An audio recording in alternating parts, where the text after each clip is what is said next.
आपको लाइव पढ़ाने वाले होंगे।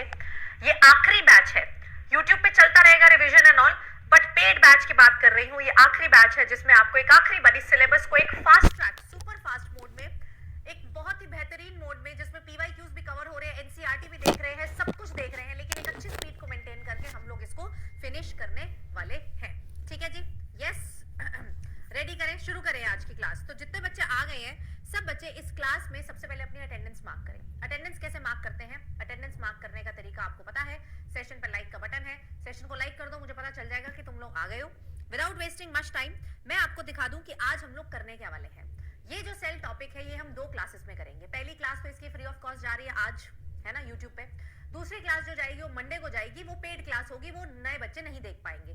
तो अगर आपने अभी भी सब्सक्रिप्शन नहीं लिया है, आप लेना चाहते हैं अंतिम प्रहार बैच में, आज की क्लास तो तुम्हें दिख जाएगी, लेकिन कल की क्लास देखने के लिए आपको बैच में आना पड़ेगा। बैच का लिंक ऑलरेडी पिन्ड भी है, जहां से आप ले सकते हैं सब्सक्रिप्शन, एंड नीचे आपको डिस्क्रिप्शन में भी दिख रहा है। आपकी चॉइस है, आप जहां से करना चाहे करें, लेकिन वही बात है, ईमानदारी से करें, ऑनेस्टी से करें, तभी होगा। नहीं तो बेटा खाना पूर्ति तो 25 लाख में से 20 लाख जनता करती है। तो खाना पूर्ति वालों को आप जानते हो कि 25 लाख में से 12 लाख बच्चों के तो 150 नंबर तक नहीं आ पाते हैं। 50th परसेंटाइल आप जानते हैं कितना है? सिर्फ आपका क्या कहते हैं 150-160 मार्क्स है, मतलब 12 लाख बच्चे 150 नंबर भी स्कोर नहीं कर पा रहे हैं। और हमारा तो टारगेट बायो में कितना है? हमारा अकेली बायो में टारगेट है कि हम 340 प्लस लेकर जाएं आउट ऑफ 360 मार्क्स की बायो आती है। तो आपने पढ़नी तीनों चीजें हैं, बायो, फिजिक्स एंड केमिस्ट्री। लेकिन आई नो आपकी फिजिक्स वीक है, आई नो आपकी केमिस्ट्री वीक है, बायो तुम्हें लगता है यार हलवा टाइप है, ये तो हम खुद भी देख लेंगे, लेकिन यही तुम गलती कर रहे हो। बायो को भी इक्वल वेटेज दीजिए, उसकी सारी क्लासेस लगाइए, सारी क्लासेस लगा के उसके क्वेश्चन सॉल्व करिए, बैच के टेस्ट दीजिए। इतना अगर आपने कर लिया सफिशिएंट है, लेकिन हर दिन करिए, डेडिकेशन से करिए, कंसिस्टेंसी मैटर्स। ठीक है, क्या मैटर करता है यहाँ पर? कंसिस्टेंसी। ओके जी, शुरुआत करें, फटाफट से बता दो क्या चीज मैटर करती है मेरे बच्चों? यहाँ पर कंसिस्टेंसी मैटर करती है। हार्डवर्क अपनी जगह है, हार्डवर्क बहुत लोग करते हैं, कुछ लोग इंटेलिजेंट होते हैं, क्योंकि इंटेलिजेंस का तो तुम्हें पता ही है, पॉलीजीन्स में हमने पढ़ा था कि इंटेलिजेंस के लिए तो हमारे जीन्स आर रिस्पॉन्सिबल, उसमें तुम कुछ नहीं कर सकते, जो तुम्हें माँ बाप से मिला है वैसे ही इतने इंटेलिजेंट होगे। लेकिन अगर तुम रोज हार्डवर्क करके अपनी जो छोटी मोटी इंटेलिजेंस है उसको रोज यूज करोगे, और वो हमें पता ना, जिस ऑर्गन को जितना ज्यादा यूज करेंगे उतना ज्यादा स्ट्रेंथन होगा। तुम रोज मेहनत करोगे ना, तो तुम्हारी इंटेलिजेंस कम भी है तो भी तुम्हारा क्रैक हो जाएगा। डम्ब नहीं हो आप लोग, आप सब में पोटेंशियल है, आप सब निकाल सकते हो। ठीक है जी, चलिए ये बिल्कुल आज की क्लास का तुम्हारा हैशटैग क्या रहेगा? हैशटैग क्या रहेगा? आप चाहे 12th में हैं, चाहे आप ड्रॉपर है, most of the class I guess dropper है, but this is going to be, बताइए, this is going to be, ये आप कमेंट करके जाएंगे, going to be my last drop. ये जो मेरा ड्रॉप है ये कैसा ड्रॉप होने वाला है? आखिरी ड्रॉप होने वाला है। इसके बाद मैं और ड्रॉप नहीं लूंगा, क्योंकि मैं इसी ड्रॉप में निकाल दूंगा, ऐसा नहीं है कि मैं कुछ और करूंगा। इसके बाद मैं और ड्रॉप नहीं लूंगा। ठीक है जी, यस, चलिए शुरू करते हैं आज की क्लास। तो चैप्टर का नाम है मेरे बच्चों cell the unit of life. Cell the unit of life में बहुत सारे चेंजेस हुए हैं आपकी न्यू एनसीईआरटी में, तो मैं साथ साथ आपकी न्यू वाली एनसीईआरटी भी लाई हूं। इस एनसीईआरटी को भी हम साथ में देखेंगे। इसी की स्टार्टिंग, सेल एक यूनिट है, सेल स्ट्रक्चर एंड फंक्शंस करके एक यूनिट है। इसी के जो स्टार्टिंग का पोर्शन है, हर यूनिट के स्टार्टिंग में एक पैराग्राफ दिया हुआ है।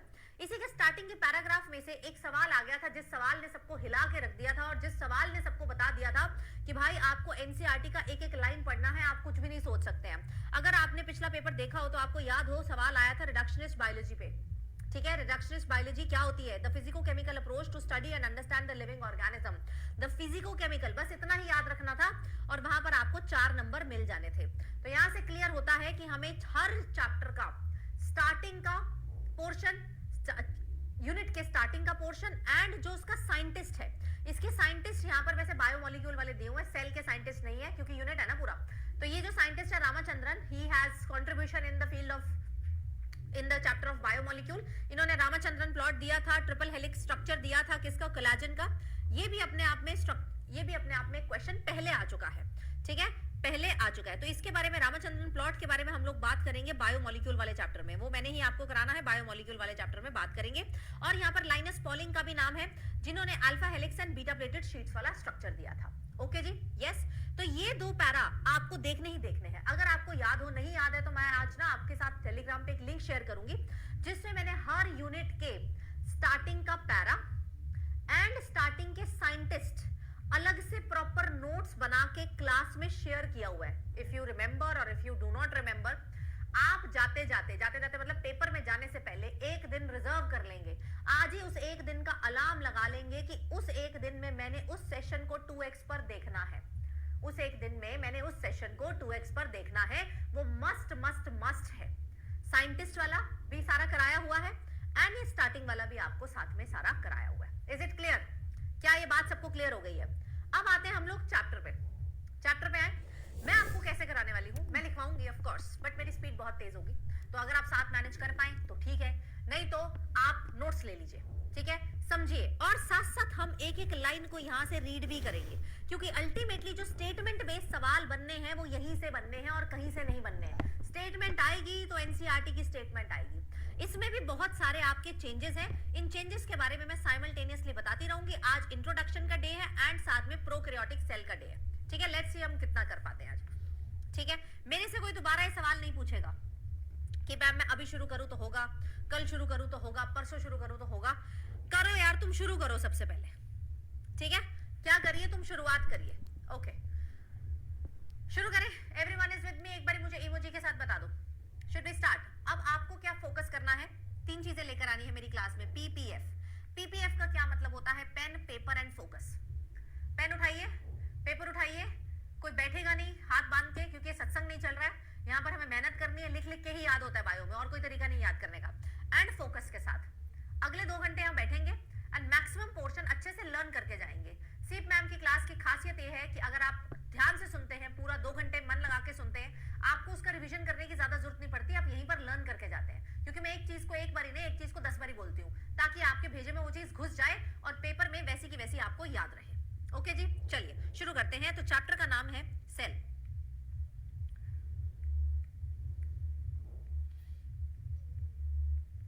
हाँ जी, cell is the structural and functional unit of life. हम सबकी बॉडी किससे बनी है? सेल से ही बनी है।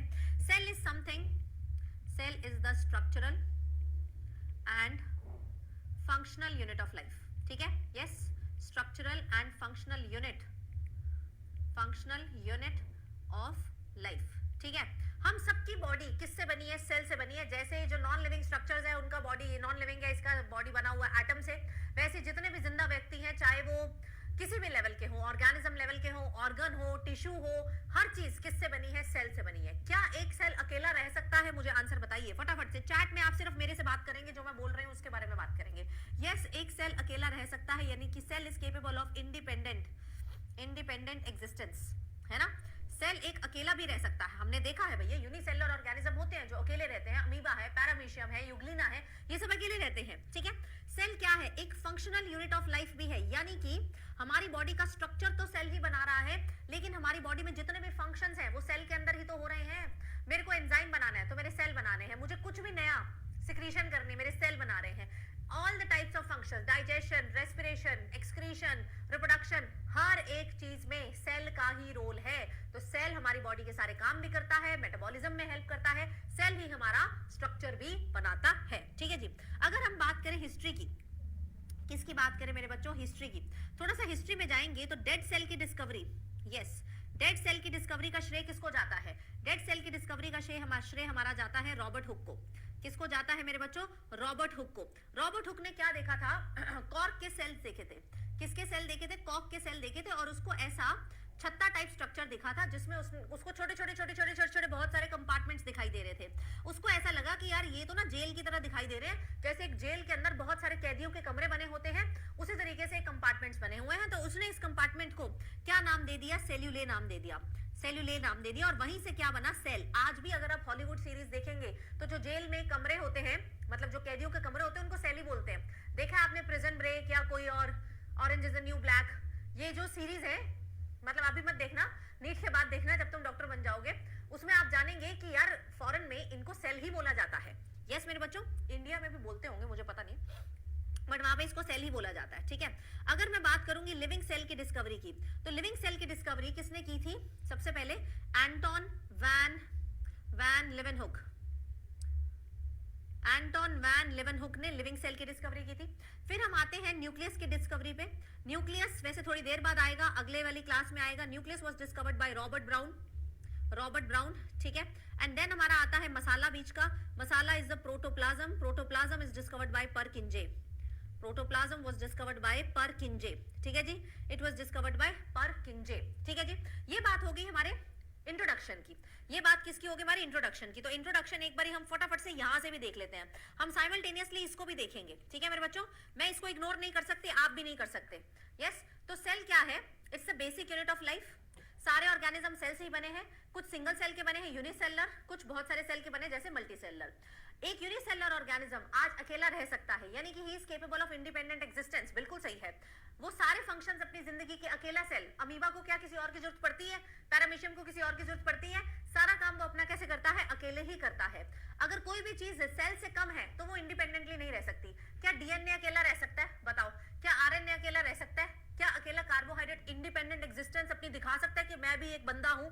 नहीं भैया, अकेला कार्बोहाइड्रेट, अकेला डीएनए, अकेला लिपिड एक बंदा नहीं है, वो एक ऑर्गेनिज्म काउंट नहीं होता है, वो अकेला नहीं रह सकता है। अकेला रहने के लिए उसको पूरा एक सेल बनाना पड़ेगा। तो कोई भी चीज अगर सेल से कम है, सेल से कम क्या होगा? जो बीच के बायोमोलिक्यूल है, सेल से कम अगर कोई भी चीज है तो वो इंडिपेंडेंट एग्जिस्टेंस नहीं रखती है, ठीक है। तो cell fundamental structural functional unit of life हो गया है। Then discovery first cell, Anton van Leeuwenhoek, नाम दिया हुआ न्यू एनसीईआरटी में, इसने जिंदा सेल बनाए। देखो, लाइव सेल, जिंदा सेल बनाए। Then Robert Brown later discovered the nucleus. फिर बात आई कि भैया जब माइक्रोस्कोप आया उसमें इंप्रूवमेंट हुई, इलेक्ट्रॉन माइक्रोस्कोप आया, ये महंगे वाला माइक्रोस्कोप है। तुम्हारे जो स्कूल में होता है जनरली, हमारे टाइम पे स्कूल में लाइट माइक्रोस्कोप होता था, लेकिन जब इलेक्ट्रॉन माइक्रोस्कोपी आई तो हमें इसका स्ट्रक्चर और बढ़िया से डिटेल में देखने को मिला, ठीक है, और बढ़िया से देखने को मिला।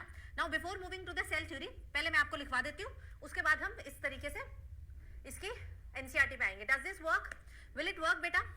मुझे लगता है इससे बेस्ट तैयारी तुम्हारी हो नहीं सकती है जिस तरीके से अभी हम कर रहे हैं। We are doing it simultaneously, writing it, reading it, writing it, reading it, then we'll do PYQs also। इस तरीके से हम एक भी लाइन इसकी भी नहीं छोड़ेंगे, और लिख के हम उसको लिख क्यों रहे? फिर हम रीड ही कर लेते ना, अकेले रीड ही कर लेते।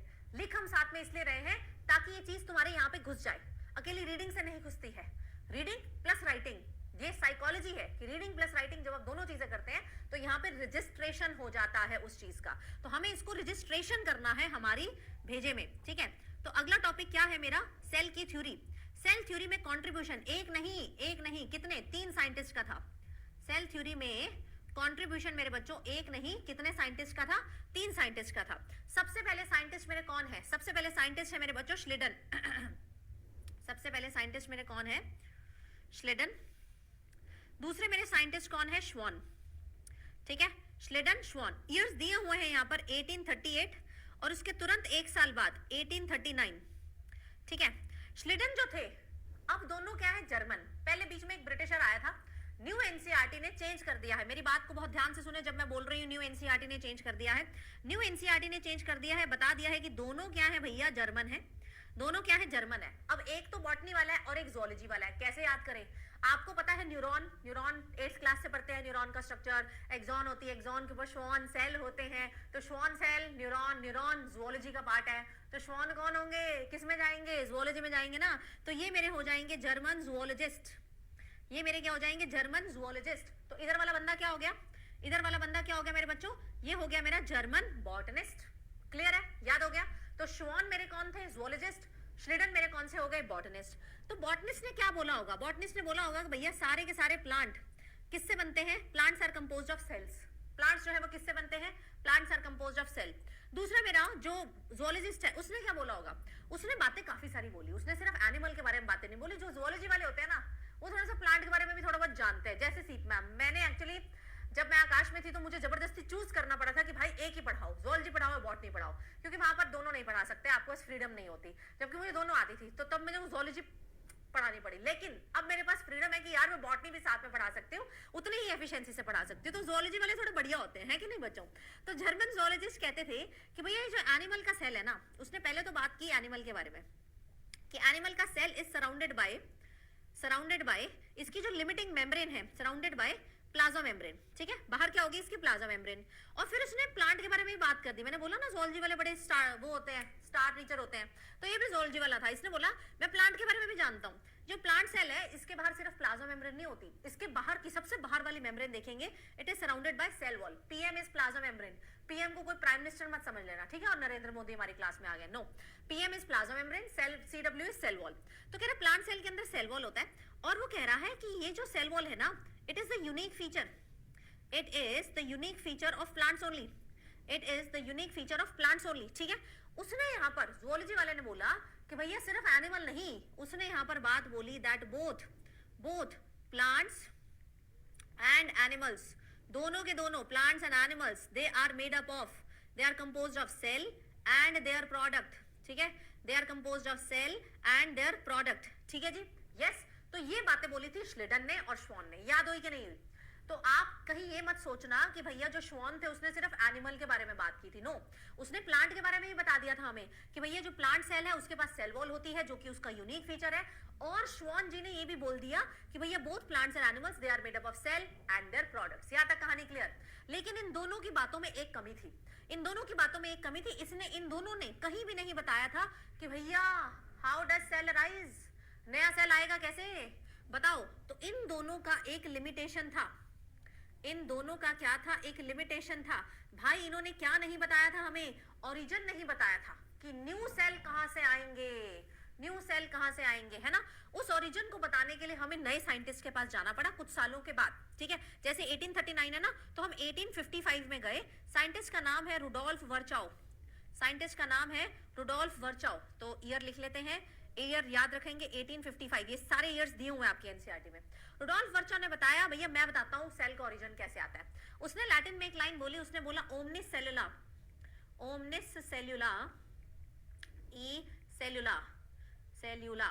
इस लाइन का मतलब है ऑल सेल्स अराइज फ्रॉम, बताओ कहां से आ रहे हैं, all cells arise from pre existing cells, सारे के सारे सेल्स पुराने सेल की डिवीजन से बनते हैं। All cells arise from pre existing cell. मान लो एक पुराना कोई सेल होता था, फिर इसमें सेल डिवीजन हुई इस तरीके से, और इसी पुराने सेल से, पेरेंट सेल से दो डॉटर सेल बनेंगे। All cells arise from pre existing cell. यानी कि रुडोल्फ वर्चाउ ने एक तरीके से सेल थ्योरी को नया रूप दिया है, या मैं बोलूं मॉडिफाइड सेल थ्योरी। अगर कोई पूछे मॉडिफाइड सेल थ्योरी किसने दी, मॉडिफाइड सेल थ्योरी किसने दी, रुडोल्फ वर्चाउ ने दी। तो at the end cell theory की दो लाइनें बन जाएंगी, सेल थ्योरी के दो you can say statements, postulates बन जाएंगे। वो कहेंगे कि all plants and animals are made up of cell. दूसरी लाइन जो रुडोल्फ वर्चाउ ने दी, मॉडिफिकेशन करी, वो आ जाएगी all cells arise from pre existing cells. ठीक है जी, यस मेरे बच्चों, ये बात क्लियर हो गई, मॉडिफाइड सेल थ्योरी। लेकिन कुछ चीजें हैं, तो दो लाइनें मैं एक बार एनसीईआरटी से पढ़ाऊंगी। यहाँ पर कुछ ऐसी चीजें हैं जो इसमें सेल थ्योरी में नहीं आती हैं, जो इसका एक्सेप्शन है, जो ये चीजें फॉलो नहीं करती हैं, जिनकी बॉडी सेल से नहीं बनी है फिर भी वो जिंदा है, फिर भी वो जिंदा है। वो कौन है? वायरस। भैया वायरस आप जानते हैं, हमने बायोलॉजिकल क्लासिफिकेशन में पढ़ा था कि भैया viruses are acellular organism, they are present at the borderline of living and non living. Viruses को अगर होस्ट मिलेगा जिंदा हो जाएंगे, होस्ट से बाहर आएंगे तो क्या हो जाएंगे? मर जाएंगे। तो they are exception, they are acellular organisms. Exception के तौर पे और मैं आपको बताऊं, और आते हैं हमारे सब वायरल एजेंट्स, जिसमें तो वायरस से भी आइटम कम है, प्रायोन्स हो गए, वायरॉइड्स हो गए, ये सब भी क्या है? They are exceptions to the cell theory. तो आ जाइए फटाफट से हम सेल थ्योरी को यहां से देखते हैं। एनसीईआरटी से देख ले, रीड कर, हमने लिख लिया है, चलो आ जाओ। तो एनसीईआरटी कहती है 1838 की बात थी। मैथियास श्लिडन, श्लिडन कौन है? German botanist. इन्होंने प्लांट्स को देखा और बताया प्लांट्स किससे बनते हैं? सेल से बनते हैं। बहुत बढ़िया। इसी सेम टाइम पे, मतलब एक साल का ही डिफरेंस था। कितना का? एक साल का ही डिफरेंस था। मेरे पास आए श्वान 1839, वो भी जर्मन थे। जिन बच्चों के पास पुरानी एनसीईआरटी है, यहां पर ब्रिटिश लिखा हुआ है। जिन बच्चों के पास पुरानी एनसीईआरटी है, देख लेना अपनी एनसीईआरटी में, वहां ब्रिटिश लिखा हुआ है। करेक्टेड। अब कोई भी ब्रिटिशर नहीं है, अब दोनों जर्मन है। Germany, Berlin, Germany. ओके, याद रहेगा। ओके, तो जर्मन जूलॉजिस्ट ने बताया कि भैया एनिमल्स जो हैं, इनके पास आउटर लेयर होती है जिसको आज हम प्लाज्मा मेम्ब्रेन बोलते हैं। उसने अपनी स्टडी प्लांट में भी की थी। जूलॉजी वाले देख रहे हो ना, ज्यादा स्मार्ट है। उसने प्लांट में भी की और उसने बोला cell wall is the unique feature of plant cell. और फिर श्वान ने बोला भैया दोनों प्लांट और एनिमल सेल से ही बनते हैं। चिल्ड्रन श्वान ने इकट्ठे सेल थ्योरी दी, लेकिन वो ये नहीं बता पाई कि नए सेल कैसे बनेंगे। ये बात किसने बताई? वर्चाओ ने 1855 में। उसने बोला ओमनी सेलुला ई सेलुला, सारे सेल प्री एग्जिस्टिंग सेल से बनते हैं। तो आज के समय पर सेल थ्योरी की कितनी लाइनें हो जाएंगी, कितनी स्टेटमेंट्स हो जाएंगी? 2। एक statement all living organism composed of cell and their products. दूसरी स्टेटमेंट वर्चाओ की जो आई all cells arise from pre existing cells. With this we are done with cell theory. With this we are done with cell theory. Learn मेरे बच्चों, learn हो गया कि नहीं? क्लास की खासियत क्या है कि आप आएंगे तो यहीं पर लर्न करके जाएंगे। घर के लिए कुछ नहीं है, घर के लिए कुछ नहीं है, घर के लिए आपका फिजिक्स केमिस्ट्री है। और मैं डीपीपीज दूंगी। जो बच्चे ऑलरेडी एसआरजी ग्रुप में आ चुके हैं उनको टेस्ट सीरीज मिल चुकी है, डीपीपीज का प्लानर बन रहा है, उनको डीपीपी स्पेशल टाइप की डीपीपीज भी शेयर होनी शुरू हो जाएंगी उनकी व्हाट्सएप कम्युनिटी पे। जो लोग नहीं है इट्स ओके, बाकी मटेरियल भी आपके पास है, वहां से आप सॉल्व करेंगे। मैं और डीपीपीज भी आपके साथ इसकी शेयर करूंगी। हाँ जी, कह रहे मैडम आप थक जाएंगी। हाँ मुझे लग रहा है मैं थक जाऊंगी। हाँ जितनी देर एनर्जी है बेटा उतनी देर तो पढ़ा लेने दो। अच्छा, अब प्लांट तुमने क्या कहते हैं स्कूल में एक्सपेरिमेंट किया होगा। हम स्कूल में अनियन पील का सैंपल लेके स्लाइड में रखते हैं, माइक्रोस्कोप में देखते हैं। तो मान लो तुमने प्लांट के तौर पे क्या लिया, प्लांट के तौर पे लिया तुमने अनियन का पील, और एनिमल सेल देखने के लिए तुमने अपनी चीक के ही सेल्स निकाले, चीक के ही सेल्स निकाले। तो जब तुमने माइक्रोस्कोप के अंदर देखा तो अनियन पील में आपने नोटिस किया कि भैया ये तो प्लांट का सेल है, इसके बाहर एक रिजिड सी मेम्ब्रेन है जिसका नाम है सेल वॉल। ठीक है, जिसका नाम है सेल वॉल, और इसके अंदर आपको क्या मिलता है? Cell membrane. तो ये मेरा हो गया सेल वॉल, ये मेरा क्या हो गया? Cell membrane. सेल मेम्ब्रेन को हम और क्या बोल सकते हैं? प्लाज्मा मेम्ब्रेन बोल सकते हैं। लेकिन जब आपने चीक सेल्स को माइक्रोस्कोप के अंदर देखा तो आपने देखा भैया इसके अंदर कोई सेल वॉल नहीं है। ये तो शुरुआत ही कहां से होती है? इसकी प्लाज्मा मेम्ब्रेन से होती है। और सेंटर में इसके पास क्या प्रेजेंट है? न्यूक्लियस। सेंटर में यहाँ पर क्या प्रेजेंट है मेरे बच्चों? न्यूक्लियस। न्यूक्लियस के अंदर क्या प्रेजेंट होगा? सारा का सारा जेनेटिक मटेरियल। ठीक है, न्यूक्लियस के अंदर क्या प्रेजेंट होगा? सारा का सारा जेनेटिक मटेरियल। ठीक है, जेनेटिक मटेरियल बेसिकली क्या है? डीएनए है। डीएनए का स्ट्रक्चर हमने एमबीआई में करा था, मॉलिक्यूलर बेसिस ऑफ इनहेरिटेंस में, कि भैया ये 2.2 मीटर का एक धागा है, 2.2 मीटर का एक धागा है जिसको इतना कंडेंस कर दिया, इतना कंडेंस कर दिया कि ये इतने छोटे साइज के न्यूक्लियस के अंदर फिट आ जाता है। और इसी डीएनए से अल्टीमेटली हम लोग क्या बना लेते हैं? इस टाइप का स्ट्रक्चर, हाईली कंडेंस स्ट्रक्चर जिसका नाम है chromosome. And being a human being, ये आपकी चीक का सेल है ना, तो कितने क्रोमोसोम होंगे तुम्हारे पास? 23 पेयर ऑफ क्रोमोसोम्स होंगे। कितने क्रोमोसोम होंगे? 23 पेयर, माने 46 क्रोमोसोम टोटल तुम्हारे पास प्रेजेंट होंगे। ठीक है जी, यस। इसकी आउटर मोस्ट लेयर कौन सी होगी? आउटर मोस्ट लेयर होगी तुम्हारी प्लाज्मा मेम्ब्रेन। ठीक है, plasma membrane. Then plasma membrane और न्यूक्लियस के बीच में ये सेमी फ्लूइड मैट्रिक्स है, फ्लूइड मैट्रिक्स नहीं है। This is also a correction in new NCERT. एक जगह इसको फ्लूइड मैट्रिक्स लिख दिया था, लेकिन ये फ्लूइड नहीं है। ये जो साइटोप्लाज्म है, ध्यान से सुनना, ये जो साइटोप्लाज्म है ये कैसा मैट्रिक्स है? बताओ मेरे बच्चों। This is a semi fluid matrix. Semi, ये सेमी वर्ड पुरानी एनसीईआरटी में नहीं है, तो प्लीज इसको ध्यान देंगे। ये फ्लूइड नहीं, सेमी फ्लूइड मैट्रिक्स है। यही वो जगह है जहां पर सेल की सारी एक्टिविटीज होती हैं, यानी कि this is main arena of cellular activity. जितना भी सेल ने काम करना है, जितना भी मेटाबॉलिज्म करना है, वो इसी साइटोप्लाज्म के अंदर ही करना है। यहाँ पर ही सारी मेटाबॉलिक रिएक्शंस होती हैं, और इन्हीं रिएक्शंस की वजह से हमारा सेल जिंदा कहलाता है। ठीक है, हमारा सेल जिंदा कहलाता है। अब इस साइटोप्लाज्म के अंदर ऑर्गेनेलीज होंगी, है ना, ऑर्गेनेलीज होंगी। अगर तो कोई ऐसा सेल है जिसके पास only non membrane bound organelles है, बताओ वो कौन सा सेल होगा? Only non membrane bound organelles है, वो सेल होगा मेरा प्रोकैरियोटिक, जैसे उसके पास सिर्फ राइबोसोम है। ठीक है, अगर तो कोई ऐसा सेल है जिसके पास मेम्ब्रेन बाउंड भी होंगी, मेम्ब्रेन बाउंड भी होंगी एंड नॉन मेम्ब्रेन बाउंड भी होंगी, नॉन मेम्ब्रेन बाउंड भी होंगी, तो वो वाला सेल कौन सा कहलाएगा? मेरा यूकैरियोटिक सेल कहलाएगा। ऐसा ही अंतर न्यूक्लियस में भी आता है। न्यूक्लियस भी जो प्रोकैरियोटिक होते हैं उनका नॉन मेम्ब्रेन बाउंड होता है ना, नॉन मेम्ब्रेन बाउंड होता है। एंड जो भी थोड़ी देर में हम डिफरेंस भी करेंगे, जो यूकैरियोटिक होते हैं उनका कैसा होता है? मेम्ब्रेन बाउंड होता है। ये बिल्कुल बेसिक बात है कि नहीं? ये क्या है मेरे बच्चों? बिल्कुल बेसिक बात है। तो इसको फटाफट से यहां से देख लेते हैं। हाँ जी, ओवरव्यू दिया हुआ सेल का। वो कह रहे हैं तुमने कौन सा सेल लिया? अनियन चीक का सेल लिया, जो कि एक प्लांट सेल है। इसके पास सेल वॉल है, इसकी आउटर बाउंड्री है, उसके अंदर मेम्ब्रेन है। फिर तुमने में ह्यूमन चीक का सेल लिया, सॉरी अनियन चीक बोल दिया, अनियन के पास कौन सी चीक है, अनियन पील बोलना था, हाँ जी ह्यूमन चीक का लिया। वो कह रहे हैं इसकी outer membrane as a delimiting structure of the cell, वो इसका डीलिमिटिंग स्ट्रक्चर है, प्लाज्मा मेम्ब्रेन, इसके बाहर अब और कुछ नहीं है, वही इसकी बाहर की लिमिट बनाता है, बाउंड्री बनाता है। अंदर उसके न्यूक्लियस होगा, न्यूक्लियस के अंदर क्रोमोसोम्स होंगे जो अल्टीमेटली डीएनए से बने हैं, है ना। अब जिसके पास मेम्ब्रेन बाउंड न्यूक्लियाई होगा वो यूकैरियोटिक होंगे, जिसके पास मेम्ब्रेन लेस होगा, न्यूक्लियोइड होगा, वो प्रोकैरियोटिक होंगे, हमें पता है। फिर ये सेमी फ्लूइड, प्लीज इसको ध्यान दें, ये चीज डिफरेंट है ना, पुरानी एनसीईआरटी में गड़बड़ दी हुई है। सेमी फ्लूइड मैट्रिक्स है, इस सेमी फ्लूइड मैट्रिक्स को हम लोग बोलते हैं साइटोप्लाज्म। क्या बोलते हैं मेरे बच्चों, इसको बोलते हैं अपन लोग साइटोप्लाज्म।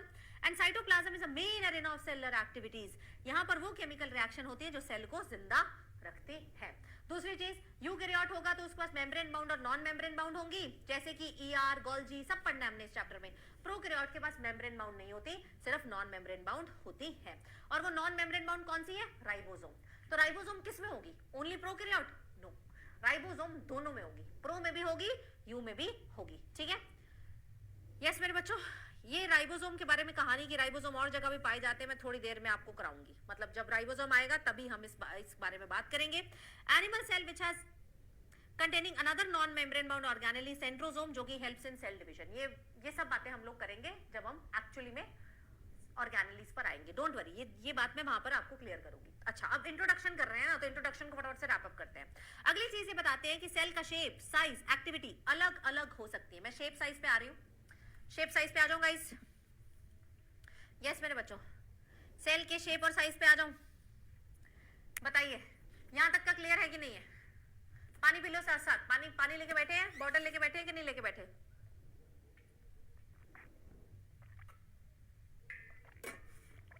यहां पर मत कहानी लिखे, मैं एसआरजी में ऐड नहीं हुआ हूं, ये नहीं हुआ हूं। जिस बच्चे ने एसआरजी लिया है उसको एक वेलकम ईमेल अनअकैडमी की तरफ से जाता है, ऑटोमेटेड ईमेल है वो, सबको जाता है आपके रजिस्टर्ड ईमेल आईडी पे with the link of WhatsApp community, वहां से ऐड होना है। कहीं ऐड होने के लिए कोई घंटी नहीं बजाएगा घर की कि भाई आ जाओ ऐड हो जाओ, no, if you have taken you will get an automated email. सब बच्चे वहीं से ऐड हो रहे हैं, लगातार हो रहे हैं उस व्हाट्सएप कम्युनिटी में, ठीक है। तो यहाँ पर आकर कहानी मत लिखिए, क्योंकि मैं ऐड नहीं कर रही हूँ, मैं कंप्यूटर थोड़ा हूँ, मैं एल्गोरिदम थोड़ा हूँ, है ना। ओके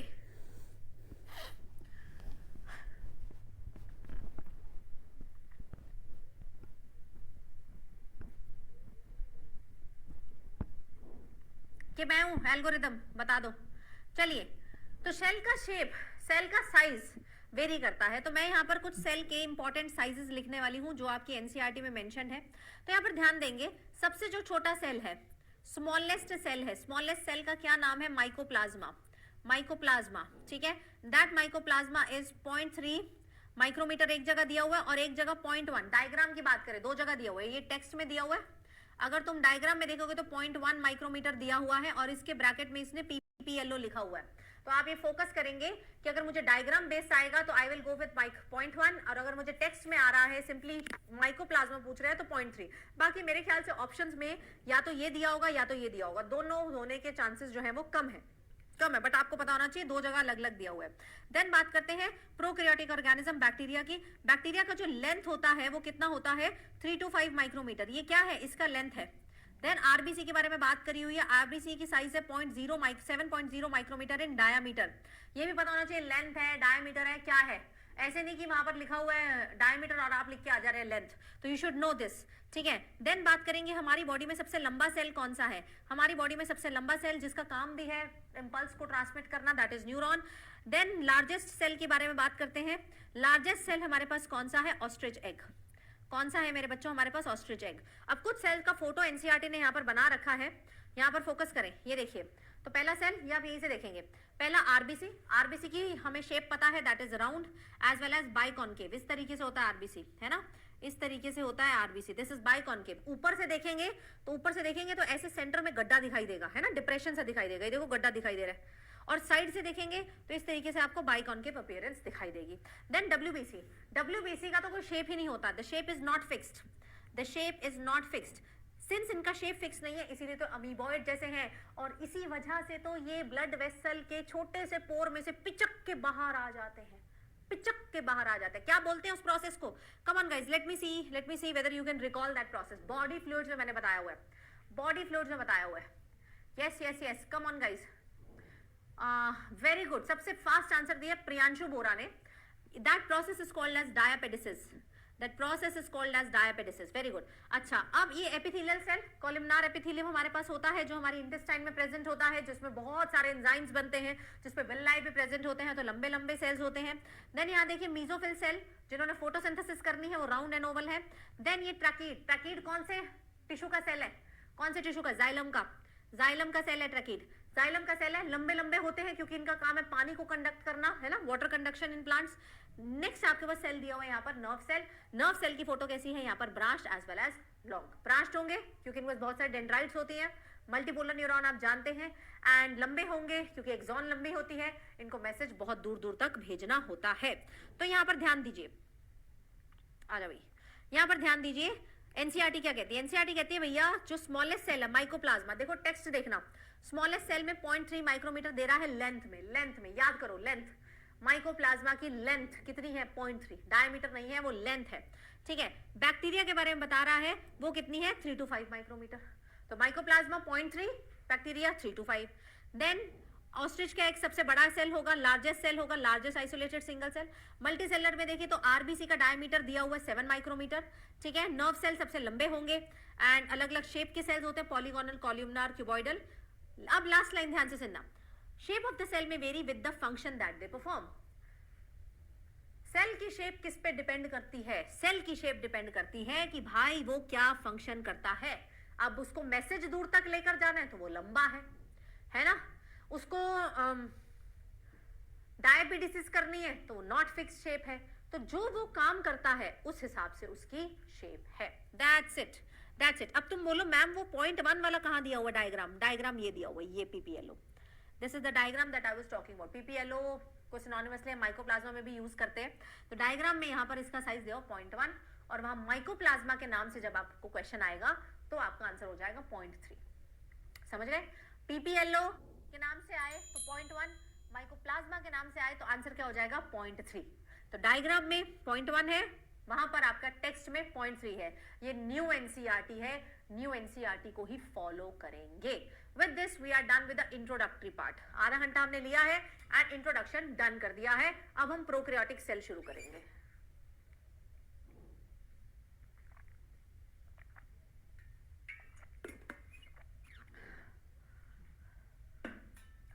आपके पास ना बच्चों एनसीईआरटी का मेमोरी बनना चाहिए। कौन सा मेमोरी, फोटोजेनिक मेमोरी।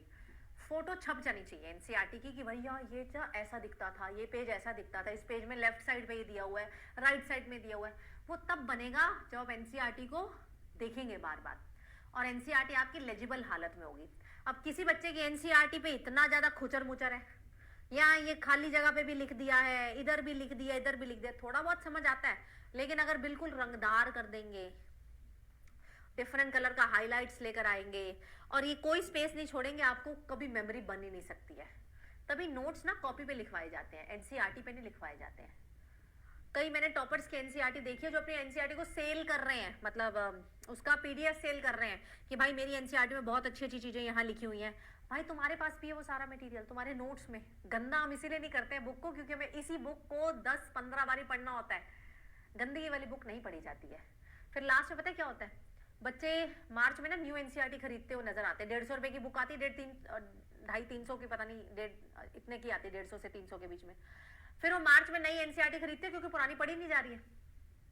ठीक है, इसलिए प्लीज इसलिए इसको थोड़ा साफ सफाई से रखें प्लीज, गंदगी मत मचाए। तभी मैं बोलती हूँ पेपर पर लिखें, जो लिखने वाला आइटम होता है पेपर पर, कॉपी पर, और एनसीईआरटी को साफ ही रखें ताकि आप जब पेपर से पहले भी पढ़ें तो भी अच्छे से कर पाए। मैम मैंने ना पीवाईक्यू पिंक कलर से कर ली है, उसमें मोस्ट इंपॉर्टेंट चीजें ब्लू कलर से हाईलाइट कर ली है, ये मैंने इस रंग से कर लिया है। भैया दैट डजंट वर्क, वो नहीं काम करता है। देखने में फैसिनेटिंग लगता है, वो गिमी की चीज है, बट इवेंचुअली याद रखने के लिए वो चीजें नहीं चाहिए। ठीक है, चलो आ जाओ। Should we start with the prokaryotic cell guys? Prokaryotic cell से शुरू करें। Okay, perfect. Everyone is with me? सो तो नहीं गए हैं?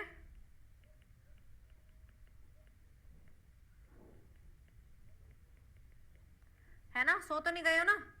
सोना नहीं है क्लास में। ओके, तो प्रोकैरियोटिक सेल में कौन कौन आता है ध्यान से सुनना। इस प्रोकैरियोटिक सेल में से एक 4 नंबर का सवाल बनेगा ही बनेगा, तो उस 4 नंबर के सवाल के लिए अगला आधा घंटा हम डेडिकेट कर रहे हैं। ओके, तो प्रोकैरियोटिक सेल में मेरे पास बैक्टीरिया आता है, ठीक है, बैक्टीरिया आते हैं, देन ब्लू ग्रीन एल्गी आती है, बीजीए, ब्लू ग्रीन एल्गी आती है, जिसको हम लोग सिंपल भाषा में बीजीए साइनोबैक्टीरिया बोलते हैं। इसमें ही सबसे स्मॉलेस्ट आता है माइकोप्लाज्मा। माइकोप्लाज्मा में साइज क्या है, 0.3 micrometer in their length. And then आता है PPLO, pleuropneumonia like organism, ये डायग्राम में दिया हुआ है, इसका साइज क्या दिया हुआ है, 0.1 माइक्रोमीटर इन डायग्राम, ठीक है। अब आपको बारी बारी में लिखूंगी तो याद हो जाएगा, है ना। देन आपको बैक्टीरिया की शेप जो हमने वहां करी थी, क्या कहते हैं, बायोलॉजिकल क्लासिफिकेशन में, यहाँ पर भी बैक्टीरिया की 4 शेप्स मेंशन करी हुई है। खैर जब हम वहाँ मोनरा पढ़ते हैं तो मोनरा में आता है, बट ठीक है इस चैप्टर में भी दिया हुआ है तो एक बार रिकॉल कर लेते हैं। भैया बैक्टीरिया की शेप्स जो प्रोकैरियोटिक ऑर्गेनिज्म है अलग अलग शेप हो सकती है, वो रॉड लाइक भी हो सकते हैं। अगर वो रॉड लाइक होंगे तो इनको बोलेंगे बैसिलस। वो ऐसे गोले गोले भी हो सकते हैं, राउंड राउंड स्फेरिकल, इसको बोलेंगे कोकस, ठीक है। वो ऐसा कॉमा शेप भी हो सकते हैं, देखिए, जिसको बोलेंगे विब्रियो, जैसे विब्रियो कॉलरे है ना, कॉलरा वाला जो बैक्टीरिया है। देन वो इस तरीके से स्पाइरल भी हो सकते हैं, जिसको हम लोग बोलते हैं स्पाइरलम, ठीक है जी। यस, तो ये बात होगी प्रोकैरियोटिक सेल कौन कौन होते हैं और कैसी कैसी शेप वो रख सकते हैं, ठीक है, कैसी कैसी शेप रख सकते हैं। अब अगर मैं प्रोकैरियोटिक सेल के स्ट्रक्चर के बारे में बात करूं तो we will do this with the help of a diagram की मदद से करें। तो प्रोकैरियोटिक सेल का जो एनवेलप है वो 3 लेयर से बनता है। Chemically it is complex, the envelope of prokaryotes chemically it is complex, ठीक है। It is made up of 3 layers. तो सबसे पहले आउटर मोस्ट लेयर ड्रॉ करने वाली हूं मैं। It is made up of 3 layers. ये एनवेलप बना रहे हैं हम, ये सबसे आउटर मोस्ट लेयर है, देन उससे ये अंदर वाली लेयर है, ठीक है, एंड देन सबसे अंदर वाली लेयर है, जिसमें थोड़ा थोड़ा मॉडिफिकेशन भी मैं करूंगी, थोड़ी थोड़ी जगह छोड़ूंगी, ठीक है।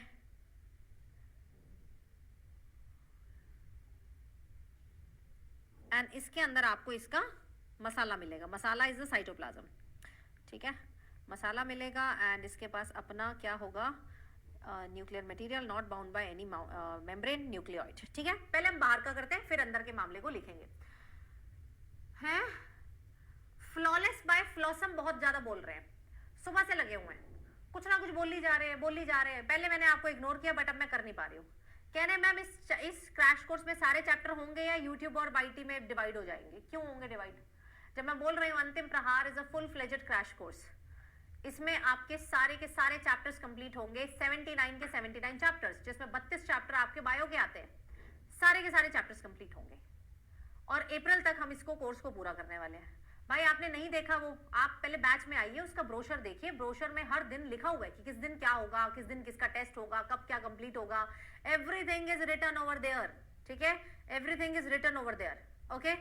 मैं रेखा आप मेरे से भी कर सकते हैं, वो मैं आपको तरीका बताऊंगी कैसे करना है, but there are some limitations जिसको मुझे भी फॉलो करना पड़ता है, क्योंकि मैं एक कंपनी का पार्ट हूँ, मैं इंडिविजुअल काम नहीं करती हूँ, उस वजह से आपको यहाँ पर मिक्स एंड मैच दिखेगा।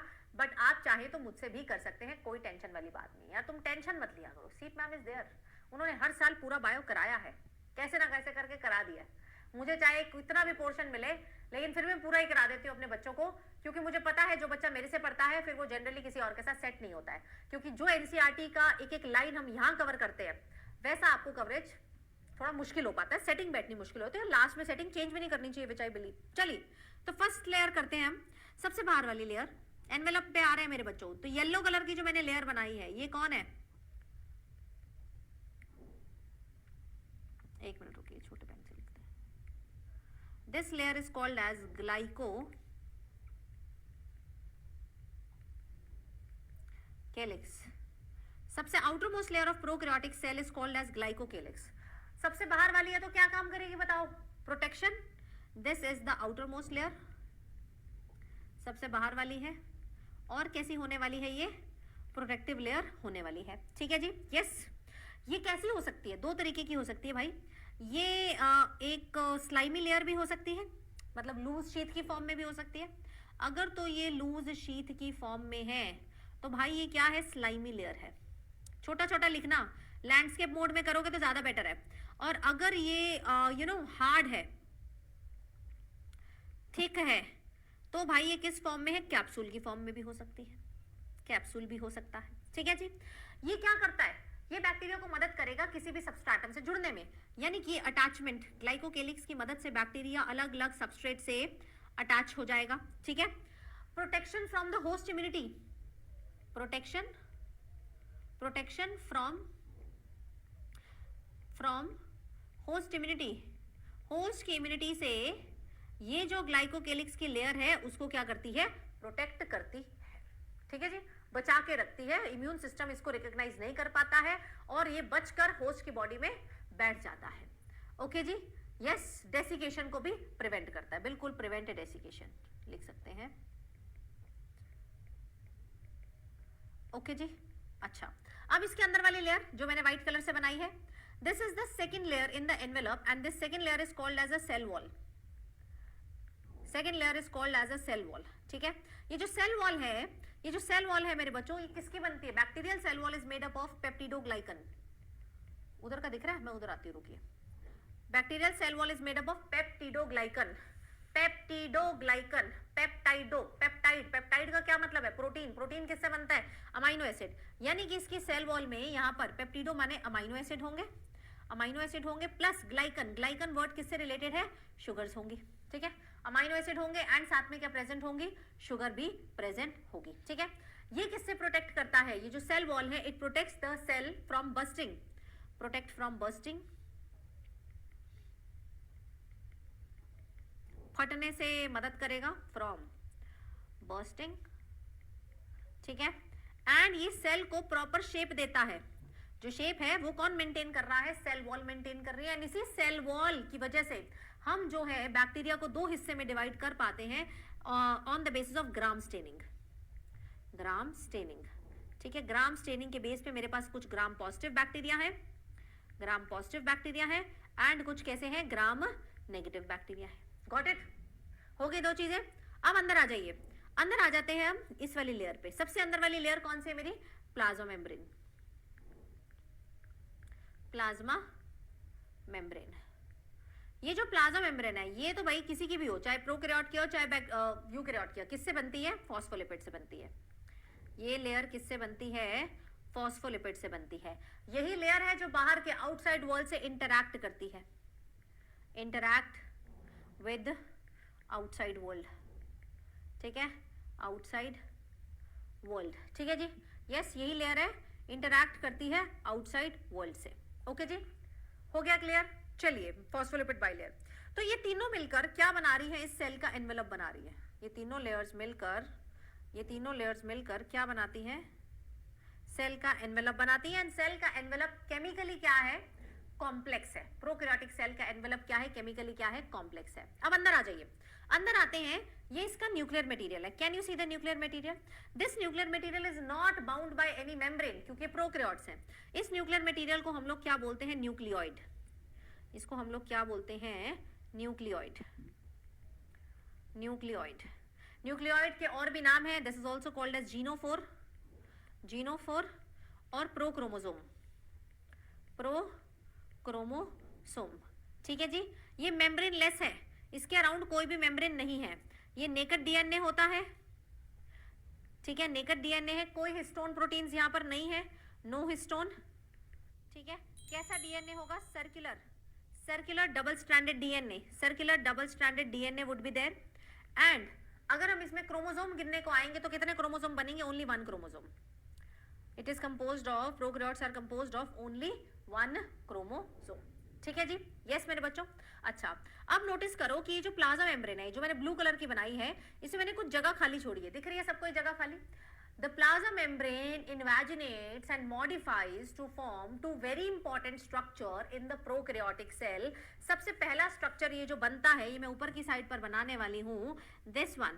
Do you see this structure? Yes, this structure. This is called as, जो कि infolding of plasma membrane, invagination of plasma membrane से बनता है। वेरी गुड, आंसर आ चुका है चार्ट सेक्शन में। This structure is called as mesosome. ठीक है जी। ये जो मीजोजोम है इसकी कैसी भी शेप हो सकती है। मैंने एक शेप बनाई है, जैसे जो मैंने शेप बनाई है वो ऐसी बनाई है, ऐसी, मतलब लैमेलर भी हो सकता है, ऐसा गोले गोले वाला भी हो सकता है, और ऐसा एक लंबा सा भी मीजोजोम हो सकता है, ट्यूब्यूल भी हो सकता है। तो it could be lamellar, lamellar, और it could be vesicle, vesicle, और it could be in the tubule form also. कैसी भी शेप ये ले सकता है। इसका काम क्या है, ये लैमेलर फॉर्म में क्यों प्रेजेंट है, सबसे ज्यादा इसी फॉर्म में क्यों प्रेजेंट होता है, ये सबसे ज्यादा इस फॉर्म में इसीलिए प्रेजेंट होता है बिकॉज इससे सरफेस एरिया बढ़ता है। जितना ज्यादा सरफेस एरिया उतना ही ज्यादा एंजाइम का एक्शन होता है। तो अगर मैं बात करूं इस मीजोजोम की, तो mesosome is basically the infolding of plasma membrane. ये क्या है, इनफोल्डिंग है। इनफोल्डिंग माने इनवेजिनेशन है, इनवेजिनेशन है। इस पे सवाल आ चुका है बहुत बारी, किसकी, सेल वॉल, प्लाज्मा मेम्ब्रेन या ग्लाइकोकेलिक्स। तुम बोलोगे इन्वेजिनेशन किसकी है, दिख रही है आपको, this is invagination of plasma membrane. इसका काम क्या है, इसका काम है सेल वॉल बनवाना। बहुत 4 काम है इसके, टोटल कितने काम है, 4 काम। सेल वॉल फॉर्मेशन में इसका काम आता है। एक, ये मदद करता है डीएनए की रेप्लिकेशन में, डीएनए की रेप्लिकेशन में मदद करता है। एक, ये मदद करता है जब हमें डिस्ट्रीब्यूट करना होता है डॉटर सेल में, distribution to daughter cell, distribution to daughter. अगर आप लैंडस्केप मोड में लिखेंगे तभी कर पाएंगे, डॉटर सेल। और सबसे इंपॉर्टेंट वर्क ये किस में मदद करता है, रेस्पिरेशन में मदद करता है। अगर ये रेस्पिरेशन में काम कर रहा है तो यूकैरियोटिक सेल में रेस्पिरेशन कौन करता है बताओ, यूकैरियोटिक सेल में यही काम कौन करता है, माइटोकॉन्ड्रिया। तो क्या ये प्रोकैरियोट का माइटोकॉन्ड्रिया नहीं हुआ, बताओ, क्या ये प्रोकैरियोट का माइटोकॉन्ड्रिया नहीं हुआ। तो भैया इसको हम बोल सकते हैं this is basically the mitochondria of prokaryote, ठीक है, माइटोकॉन्ड्रिया ऑफ प्रोकैरियोट। और माइटोकॉन्ड्रिया वाला काम करने के लिए इसको बहुत ज्यादा एंजाइम्स चाहिए। तो ये लैमेलर इसीलिए है ताकि सरफेस एरिया बढ़े। जितना ज्यादा सरफेस एरिया होगा मेरे बच्चों उतना ही ज्यादा बेटर एंजाइम एक्शन होगा, है ना। तो एंजाइम एक्शन बेहतर होगा, एंजाइम एक्शन भी क्या हो जाएगा, इंक्रीज हो जाएगा। तो ये बात हो गई फर्स्ट इन्वेजिनेशन की, फर्स्ट मॉडिफिकेशन की प्लाज्मा मेम्ब्रेन की, and the first modification is mesosome. अब मेरी प्लाज्मा मेम्ब्रेन को नीचे देखिए, यहाँ पे मैंने खाली जगह छोड़ी है। यहाँ पर एक और इन्वेजिनेशन होती है जो कि सब में नहीं होती है, सब में नहीं होती। मीजोसोम तो सब में, सांस तो सबको लेनी है, एडीपी तो सबको बनाना है, लेकिन फोटोसिंथेसिस सबको नहीं करनी है। तो ये दूसरी इन्वेजिनेशन मैं नीचे बना रही हूँ, and this invagination very nice मेरे बच्चों, this is called as chromatophore, this is called as chromatophore. ये जो क्रोमैटोफोर है, इस क्रोमैटोफोर के पास बहुत सारे पिगमेंट्स होंगे। इस क्रोमैटोफोर के पास क्या होते हैं, बहुत सारे पिगमेंट्स होते हैं। ये जो पिगमेंट्स हैं ये किस में मदद करते हैं, फोटोसिंथेसिस में मदद करते हैं, फोटोसिंथेसिस। अब क्या सारे बैक्टीरिया फोटोसिंथेटिक बैक्टीरिया होते हैं, बताओ, क्या सारे बैक्टीरिया ही फोटोसिंथेटिक बैक्टीरिया होते हैं?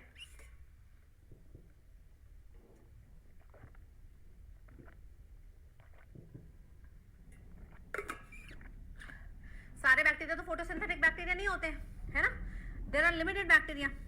तो फोटोसिंथेसिस वाले बैक्टीरिया कौन होंगे?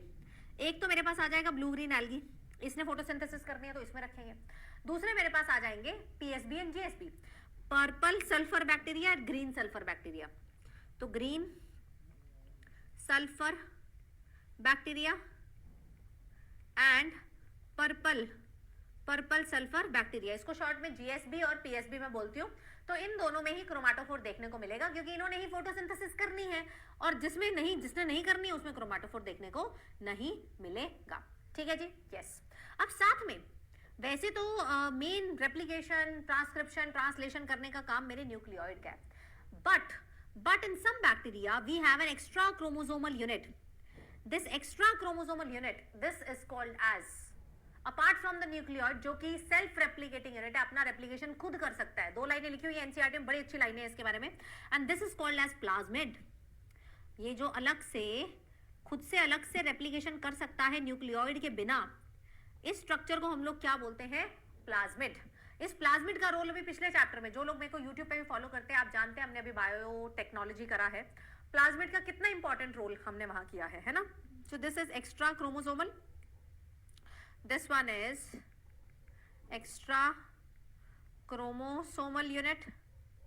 ये जो प्लाज्मिड है ये ऑप्शनल होता है, ऑप्शनल का मतलब है हो भी सकता है एंड नहीं भी हो सकता है, ठीक है। होगा तो कैसा होगा, सर्कुलर होगा, शक्ल में भी क्या है, सर्कुलर है। न्यूक्लियोइड से बड़ा होगा कि छोटा होगा, छोटा ही रखेंगे ना, smaller than the genomic DNA, smaller than the genomic DNA, ठीक है। यस, ये एक स्पेसिफिक फिनोटाइपिक कैरेक्टर देता है ना, स्पेसिफिक फिनोटाइपिक कैरेक्टर देता है, जैसे कि हमने बायोटेक्नोलॉजी में ही पढ़ा एंटीबायोटिक रेजिस्टेंस, है ना। जैसे कि हमने बायोटेक्नोलॉजी में स्पेसिफिक फिनोटाइप क्या पढ़ा इसका, एंटीबायोटिक रेजिस्टेंस। गॉट इट मेरे बच्चों, यस, पता चल गया सबको। अब मैं कुछ एक्सटेंशंस के बारे में यहाँ पर बात करूंगी एंड थोड़ा सा बात मैं इसका करूंगी अगले वाले पोर्शन में। तो सबसे पहला हम एक्सटेंशन निकालने वाले हैं जो लोकोमोटरी बैक्टीरिया में होगा, जो कि इसको चलने में मदद करेगा। बैक्टीरिया को अगर मूव करना है, लोकोमोशन करनी है, तो इसके पास क्या मौजूद होना जरूरी है, it should have flagella, and the prokaryotic flagella is very much different from the eukaryotic flagella, ठीक है। कोई बात नहीं, prokaryotic flagella is different from the eukaryotic flagella. अच्छा एक बात बताओ, यहां तक क्लियर हो गया? यहां तक क्लियर हो गया मेरे बच्चों? ये सब चीजें जो मैंने इस पेज पे लिखी हैं, जो बच्चा लेट ज्वाइन करेगा उसको लगेगा अरे इतना बड़ा पेज बना दिया।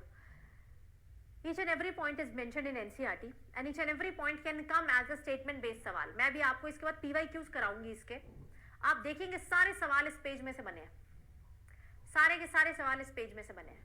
PYQs देखना, PYQs देख के आपको हैरानी होगी कि अगर आपने इस तरीके से NCERT पढ़ ली, आपको कोई 4 में से 4 नंबर लेने में नहीं रोक सकता, ठीक है। यस,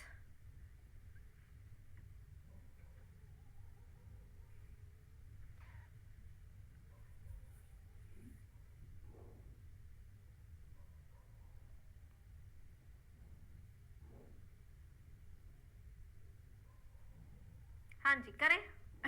वैसे पेज अच्छा दिख रहा है, दिखने में अच्छा दिख रहा है। 11th बर्बाद किसी की नहीं हुई है, यहाँ पर आबाद हो जाएगी। 11th ही तो चल रही है, 11th शुरू ही सेल से होती है।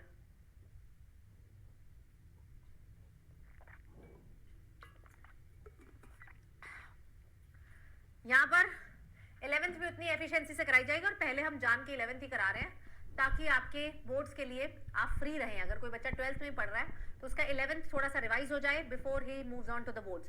बोर्ड्स में तो बायो का पेपर बहुत दूर है, इतनी छुट्टियां आपकी। मैंने बोर्ड की डेटशीट देखी CBSE की, मजे ही मजे हैं तुम्हारे तो, है ना, मजे ही मजे चल रहे हैं। तो यहाँ पर जो एक स्ट्रक्चर है which helps in the movement part, एक मिनट रुकिए मैं यहाँ पर ऐसे बनाती हूँ, and that structure is called as the flagella. इसको हम लोग, मैं भी नीचे दोबारा भी बनाऊंगी इसको, पहले मैं लेबल कर लूं। This is called as the flagella.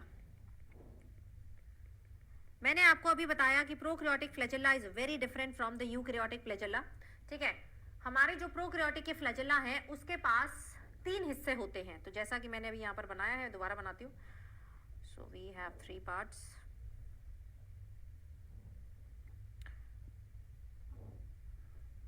and the 3 parts are, first part is basal body, जहाँ पर ऐसे 4 रिंग्स प्रेजेंट होती हैं। इतना डिटेल में मत जाइए, बस ये याद रखिए पहले हिस्से का नाम है बेसल बॉडी, ठीक है, बेसल बॉडी। नेक्स्ट जो ऐसे फोल्ड हो रहा है, इस वाले हिस्से को हम लोग बोलते हैं हुक। एंड ये जो लंबा जा रहा है, जो सबसे लंबा पार्ट जा रहा है, ये देखो, इसको और भी लंबा कर सकते हैं, this is called as a filament.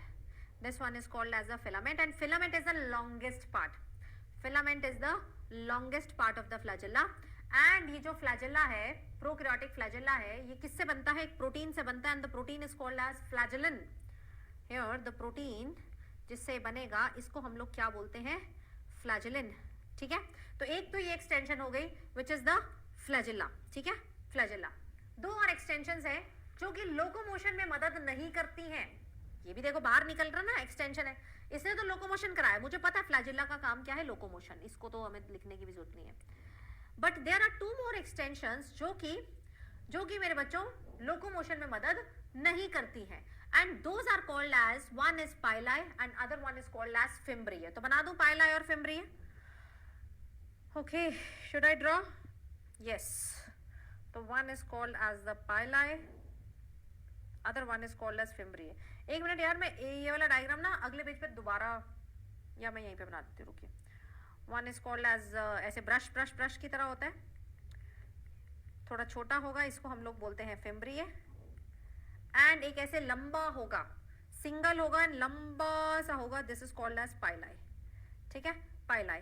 पाइलाई किससे बनता है, पाइलाइन प्रोटीन से बनता है, पाइलिन प्रोटीन से बनता है। एंड इसका रोल लोकोमोशन में नहीं है, कॉन्जुगेशन में रोल है, कॉन्जुगेशन में रोल है, ठीक है।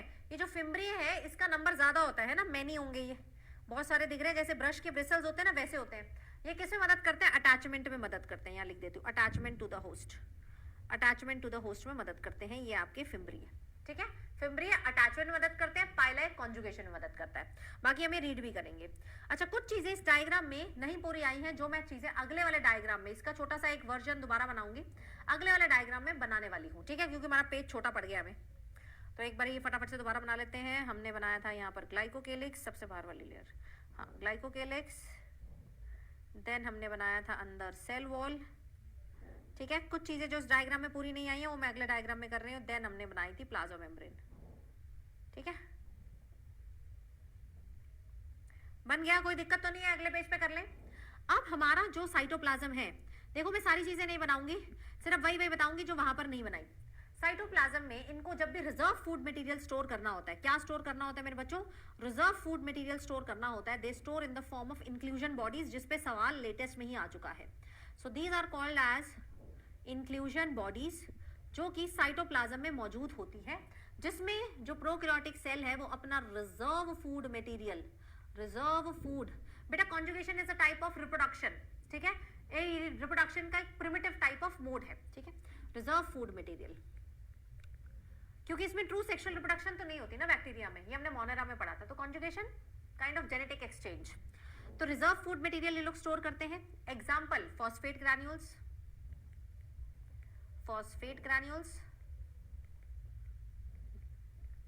ग्लाइकोजन ग्रैन्यूल्स, ग्लाइकोजन दिख रहा ऊपर, हाँ ग्लाइकोजन ग्रैन्यूल्स एंड साइनोफेशियंस ग्रैन्यूल, साइनोफेशियन, इस पे सवाल आ चुका है, साइनोफेशियल ग्रैन्यूल। तो रिजर्व फूड मटेरियल किस फॉर्म में स्टोर होता है? सिंगल मेम्ब्रेन बाउंड स्ट्रक्चर, जिसका नाम है इंक्लूजन बॉडीज।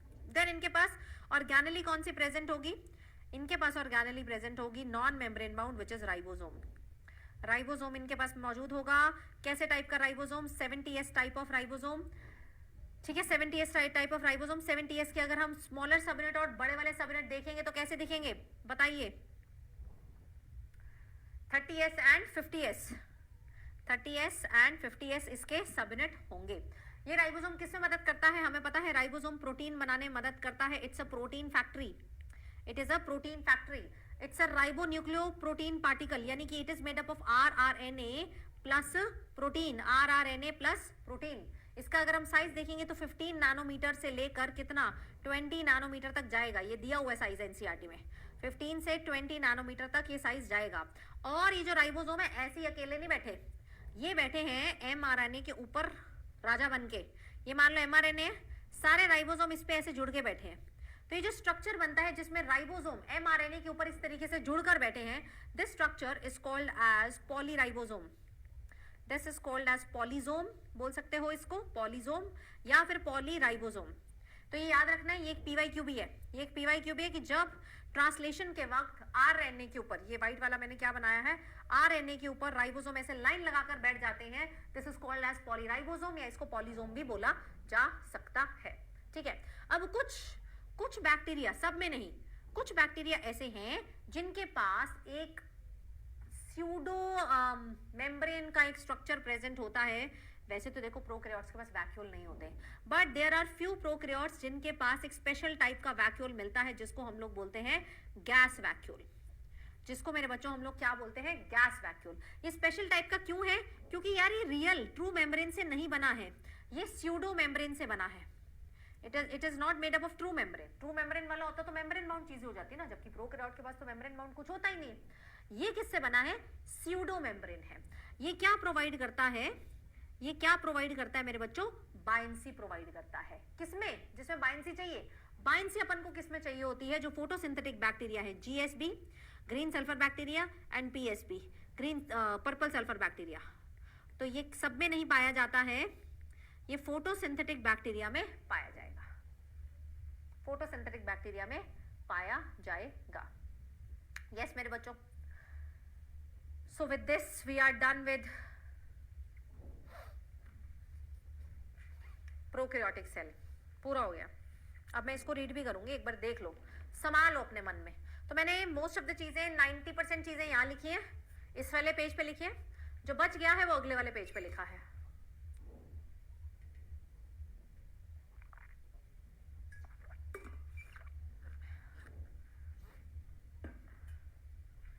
हाँ जी, याद हो गया? देखती हूँ मैं कनिष्का, वेट। अच्छा आप आ जाए उस पे, एनसीईआरटी पे आ जाए, एनसीईआरटी पे आ जाए। चलिए moving on to the NCERT. Prokaryotic cell देखते हैं, आ जाइए। तो प्रोकैरियोटिक सेल की यार अगर मैं बात करूं, जो जो हमने किया है वही चीजें हैं, और जो एक्स्ट्रा है वो मैं यहाँ से आपको हाईलाइट कराने वाली हूँ। दे आर रिप्रेजेंटेड बाय, 4 चीजें बताई थी, बैक्टीरिया, बीजीए, माइकोप्लाज्मा, पीपीएलओ, याद हो गई, हमने वहां भी लिखी थी। दे आर जनरली स्मॉलर, छोटे होंगे, and multiply more rapidly than the eukaryotic cell. ये तो आपको पता ही है ना, जितने छोटे होंगे उतना रिप्रोडक्शन, मल्टीप्लिकेशन इनका फास्ट होगा। शेप और साइज अलग अलग हो सकता है, 4 शेप बताई थी, bacillus, कोकस, vibrio and spirillum. Okay done. Organization of prokaryotic is fundamentally similar even though prokaryotes exhibit wide variety of shape and function. किसी प्रोकैरियोट को देखो कि अंदर का मसाला सेम ही रहता है, जबकि प्रोकैरियोट्स वैसे बहुत वैरायटी के होते हैं, अलग अलग शेप होता है, अलग अलग फंक्शंस होता है। ठीक है, प्रोकैरियोट के पास सेल वॉल होगी surrounding the plasma membrane accept in the mycoplasma. तो जो मेरा माइकोप्लाज्मा है, तो जो मैंने यहाँ पर स्टार्टिंग में माइकोप्लाज्मा लिखा था, इसके पास क्या नहीं है? It is cell wall less bacteria. ठीक है, it is cell wall less bacteria. तो मुझे सेल वॉल हर प्रोकैरियोट में मिलेगी, किसमें नहीं मिलेगी? मेरे माइकोप्लाज्मा में नहीं मिलेगी, है ना, इसके पास सेल वॉल नहीं होती है। देन अगेन टर्म क्या आई? Semi fluid matrix. साइटोप्लाज्म को क्या बोला है? Semi fluid matrix. कोई वेल डिफाइंड न्यूक्लियस नहीं है, बताएं। जेनेटिक मटेरियल नेकेड होगा, कोई न्यूक्लियर मेम्ब्रेन नहीं होगी। एंड जो जीनोमिक डीएनए है वो कैसा होगा? Circular, small. Outside the genomic DNA भी कुछ प्रेजेंट होता है, जिनको हम लोग बोलते हैं प्लाज्मिड। प्लाज्मिड एक यूनिक फिनोटाइपिक कैरेक्टर देता है, जैसे कि एंटीबायोटिक रेजिस्टेंस, है ना, रेजिस्टेंस टू एंटीबायोटिक। ये आप हायर क्लासेस 12वीं की बात कर रही है, ये कौन सी हायर क्लास की बात कर रहा है? बायोटेक्नोलॉजी की बात कर रहा है, आप बायोटेक में इसको पढ़ेंगे। ठीक है, यस।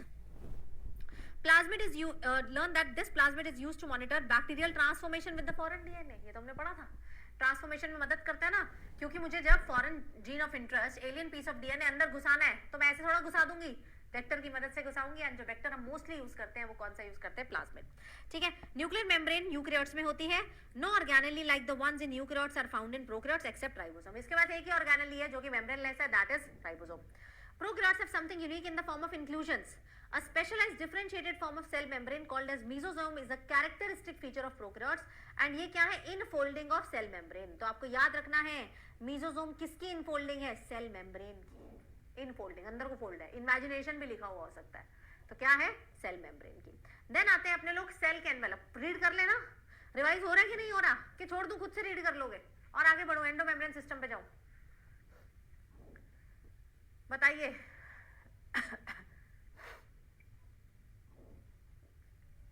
है ना, करे ना, इससे पक्का हो रहा है कि नहीं हो रहा? रिपीट करने से, because the key to learn to excel in bio lies in revision, repetition. जितनी बारी रिपीट करोगे चीजों को, चाहे लगे कि सिंपल है, जितनी बारी देखोगे उतनी बारी तुम्हें अलग चीज नजर आएगी, है ना? यस, करे ना, तो फिर फोकस कहाँ है? हो रहा है, वेरी गुड वेरी गुड। चलिए सेल एनवेलप की बात करते हैं। तो क्या कह रहा है? Most prokaryote particularly bacterial cell of chemically complex cell envelope. याद रखेंगे, इनका स्ट्रक्चर सिंपल होता है, बट इनका एनवेलप कैसा है? याद रखेंगे, इनका एनवेलप कैसा है? Chemically complex, chemically complex envelope है। 3 लेयर्स आ गई ना, कॉम्प्लेक्स है। टाइटली बाउंड 3 लेयर्ड स्ट्रक्चर, सबसे बाहर वाली ग्लाइकोकेलिक्स, अंदर वाली सेल वॉल और उससे अंदर plasma membrane. Each layer performs a distinct function, और इकट्ठे मिलकर ये प्रोटेक्शन का काम करती है।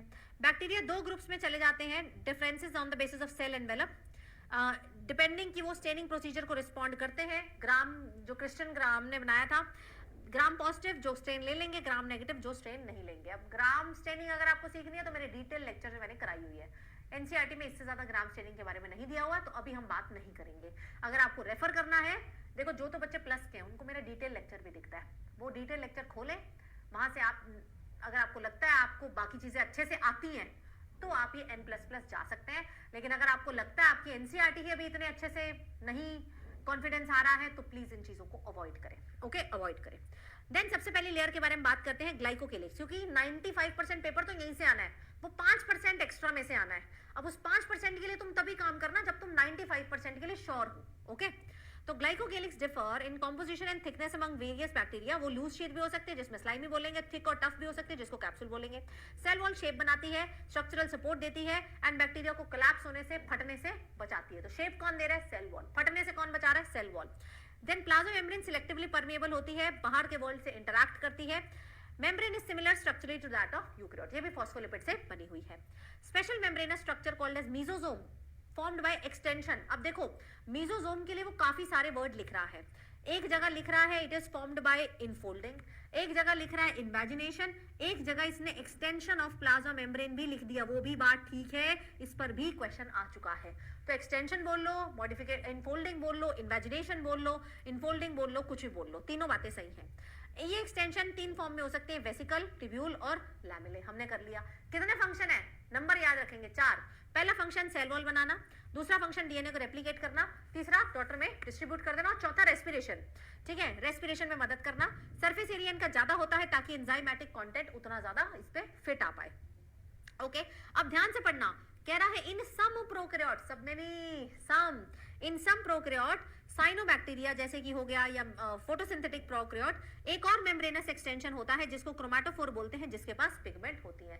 सम क्यों बोला? क्योंकि उसी में प्रेजेंट होगा जिसने फोटोसिंथेसिस करनी है ना। सारे तो फोटोसिंथेटिक नहीं होते हैं। मोस्ट ऑफ द बैक्टीरिया तो कैसे होते हैं? हेटेरोट्रॉफिक होते हैं, वो तो फोटोसिंथेसिस करते ही नहीं है। ये हमने बायोलॉजिकल क्लासिफिकेशन में देखा था। ठीक है, वो कह रहा है मोटाइल भी हो सकता है, नॉन मोटाइल भी होगा। If motile, they have thin filamentous extension from their cell wall called as flagella. Cell wall से निकलती है, इसका कुछ हिस्सा प्लाज्मा मेम्ब्रेन के पास भी होता है। तो याद रखेंगे इसका जो फ्लैजेला निकल रहा है वो कहाँ से निकल रहा है? सेल वॉल से निकल रहा है। Cell wall then plasma membrane को क्रॉस करते हुए बाहर की तरफ आ रहा है, which is composed of 3 parts, filament, hook and basal body। बनाया सबसे नीचे basal body जो टर्न ले रहा है वो hook and then filament। Filament is the longest portion and extends from cell surface to the outside। Okay जी। Then besides flagella मेरे पास 2 और एक्सटेंशंस है, एक है पाइला, एक है फिम्ब्रिए। पाइला ऐसे लंबा होता है, फिम्ब्रिए ऐसे छोटे-छोटे होते हैं, ब्रश के ब्रिसल्स की तरह। ठीक है, बट ये मोटिलिटी में रोल प्ले नहीं करते। इंपॉर्टेंट लाइन है कि पाइलाई और फिम्ब्रियाई हैं तो, लेकिन चलने में हेल्प नहीं करेंगे। चलने में सिर्फ फ्लैजेला हेल्प करेगा। तो किसमें मदद करेंगे? पाइलाई कॉन्जुगेशन, फिम्ब्रिए अटैचमेंट। ठीक है, पाइलाई लॉन्गिट्यूड ट्यूबुलर स्ट्रक्चर है, स्पेशल प्रोटीन से बना है। प्रोटीन का नाम इसने नहीं दिया है, मैं बता रही हूँ, पाइलिन। हमने वहां पर लिखा भी, this is the name of protein. Then fimbriae छोटे ब्रिसल लाइक होंगे, स्प्राउट्स की तरह निकलेंगे, है ना। In some bacteria it is known to help in the attachment to the rock stream and also to the host tissue. तो याद हो गया, पाइलाई का फंक्शन इसने नहीं दिया है, मैंने बता दिया आपको कॉन्जुगेशन। देन फिम्ब्रिए का फंक्शन अटैचमेंट। बड़ा कौन सा होगा बताओ? पाइलाई। ज्यादा कौन सा होगा? फिम्ब्रिए। नंबर ज्यादा किसका है? ब्रिसल्स का नंबर ज्यादा होगा ना, फिम्ब्रिए। लेकिन लंबा कौन सा होगा? पाइलाई। इन दोनों का रोल किसमें नहीं है? मोटिलिटी में नहीं है। मोटिलिटी मतलब चलना। चलने में रोल सिर्फ और सिर्फ किसका है? आपके फ्लैजेला का है। आ जाओ नीचे। Ribosome and inclusion bodies. तो कह रहे ribosome are associated with the plasma membrane of the cell. Ribosome बेटा प्लाज्मा मेम्ब्रेन के साथ भी चिपके होते हैं। They are about 15 to 20 nanometer in size. हमने लिखा वहां पर size. Made of 2 subunit 50 and 30 लिख लिया हमने। टोटल 70S की फॉर्म में प्रेजेंट होगा। यहाँ प्रोटीन बनेगा और वो एक सिंगल एमआरएनए से जुड़े होंगे चेन में, जिसको पॉलीराइबोसोम या पॉलीजोम बोलते हैं। ये बहुत बारी पीवाईक्यू में पूछा जा चुका। अभी हम देखेंगे PYQ, don't worry. The ribosome of the polysome translate mRNA into protein. काम क्या है इनका? प्रोटीन बनाना। और इस प्रोसेस को क्या बोलते हैं? ट्रांसलेशन। तो translate mRNA into protein. Then last part is the inclusion bodies. Reserve food material जितना भी हो वो साइटोप्लाज्म में ही स्टोर होगा in the form of inclusion bodies. क्या इनके पास कोई मेम्ब्रेन होगी? No membrane bound. मेरे ख्याल से मैंने वहां गलती से बोल दिया था membrane bound, but it's a non membrane bound structure, क्योंकि इनके पास मेम्ब्रेन बाउंड कुछ नहीं होता। यहाँ पे लिख लीजिए, it's a non membrane bound structure. कोई मेम्ब्रेन इनके पास नहीं होती। No membrane, non membrane bound structure. ठीक है जी। They are not bound by any membrane, freely cytoplasm में पड़े होते हैं, ग्रैन्यूल्स की फॉर्म में, phosphate granule, cyanophycean granule, glycogen granule. Last चीज इसने बताई कौन सी, जो कुछ बैक्टीरिया में होती है, जो कि गैस वैक्यूल है, बीजीए में होगी और पीएसबी और जीएसबी में होगी। यानी कि ये जो गैस वैक्यूल है ये फोटोसिंथेटिक वाली चीजों में होगा। फोटोसिंथेटिक वाली चीजें आपकी 3 ही है, green sulphur bacteria, purple sulphur bacteria and BGA. That's it with prokaryote. अभी फोटो देख लो, फोटो देख लीजिए। वायरस का साइज यहाँ दिया हुआ है 0.02 से 0.2 माइक्रोमीटर, यहीं से लर्न करेंगे। Typical bacteria 1 to 2 micrometer and typical eukaryotic cell दिया हुआ है 10 to 20 माइक्रोमीटर। वैसे बैक्टीरिया ना लेस देन 10 होता है, तो 1 to 2 ले लो, 3 to 5 भी एक जगह दिया हुआ है, दैट इज ऑल्सो करेक्ट। ये पीछे दिया हुआ है शायद, एक मिनट, ये रहा, ये देखो बैक्टीरिया का length, look at this text देखिए, mycoplasma smallest cell 0.3 micrometer in length है, जबकि अगर बैक्टीरिया की बात करें वो 3 to 5 माइक्रोमीटर इन लेंथ है। ये हमने लिखा भी है शायद, 3 to 5 माइक्रोमीटर इन लेंथ है, ठीक है। अब यहाँ पर एक और चीज दी हुई है, साइज में जाइए, टिपिकल बैक्टीरिया यहाँ पर कितना दिया हुआ है 1 to 2 माइक्रोमीटर, तो 1 to 2 3 to 5 कुछ ज्यादा नहीं, 10 से कम होना चाहिए, ठीक है। तो मैं यहाँ पर लिख देती हूँ टेक्स्ट में, डायग्राम में, सॉरी डायग्राम में बैक्टीरिया दिया हुआ है, टिपिकल बैक्टीरिया, क्योंकि बैक्टीरिया वेरिएबल होते हैं, बहुत सारे होते हैं, एक नहीं होता, तो typical bacteria 1 to 2 micrometer in the size, okay जी। वायरस इज 0.02 to 0.2, ये भी मेंशन कर देते हैं, वायरस 0.02 से 0.2 माइक्रोमीटर। यूकैरियोटिक 10 से ज्यादा वाले, यूकैरियोटिक 10 to 20, गॉट इट। तो सारे साइज जितने हैं डायग्राम में क्या है, टेक्स्ट में क्या है, सारे साइज मैंने इस पेज पे लिख दिए हैं, तो दिस पेज इज सफिशिएंट अगर आपको एनसीईआरटी के सारे साइज इसके देखने हैं तो, without any confusion. So with this we are done with prokaryotes. अब कुछ सवाल कर लें, अब कुछ सवाल कर लें, लेटेस्ट सवाल जो यहां से आए हैं, हाँ जी, कम ऑन गाइस, क्वेश्चंस करते हैं, जितना अभी हमने पोर्शन कर लिया इतने पे। ये क्या लग गया बेटा, okay, let us do few questions, come on guys, answer दीजिए, लेटेस्ट सवाल है बिल्कुल।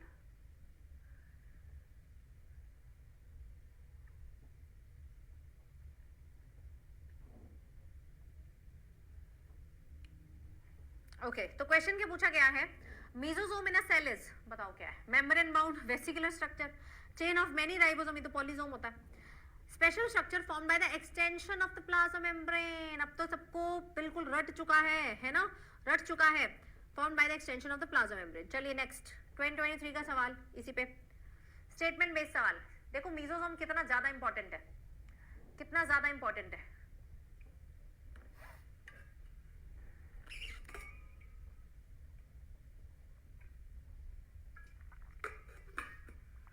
दो 2024 में भी सवाल आया, 23 में भी, इससे पहले भी आता है। In bacteria mesosome are formed by the extension of the plasma membrane, सही बात है।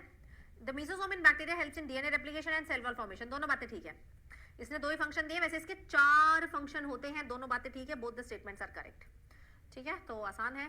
नेक्स्ट देखिए 2000, अच्छा ये इसका सवाल नहीं है, ये इसका सवाल नहीं है, एमबीआई का, इसको छोड़ दो। एक मिनट, ये भी हमने करना है, वेट वेट वेट वेट, ये उसके शुरू हो गए क्या, यूकैरियोट आ गया यार, एक मिनट, यूकैरियोट कैसे आ गया पहले ही इतना, हाँ ये देखिए, inclusion bodies of BGA, purple and green photosynthetic bacteria are, yes क्या है, क्या चीज प्रेजेंट होगी जो कि बीजीए में है, पीएसबी जीएसबी में है, स्पेशल चीज जो कि सिर्फ इन तीनों में पाई जाती है, that is going to be gas vacuole, जो इन तीनों में ही पाई जाती है ना।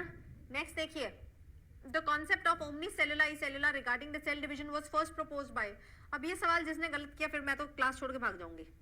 Yes, this was first proposed by omni cellular cellular Rudolf Virchow, Rudolf Virchow. ये सवाल आए हुए हैं, अब देख लो तुम, अब देख लो मेरे बच्चों, कितने ज्यादा आसान है कि नहीं, कितने ज्यादा आसान है।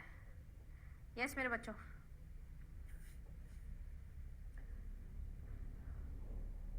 सेशन को लाइक नहीं किया यार, क्या बात है, सेशन पे जितने बच्चे देख रहे हैं उतनी अटेंडेंस लग नहीं पा रही है, मैं देख रही हूँ, फटाफट से लगा दीजिए अटेंडेंस सेशन पे, come on.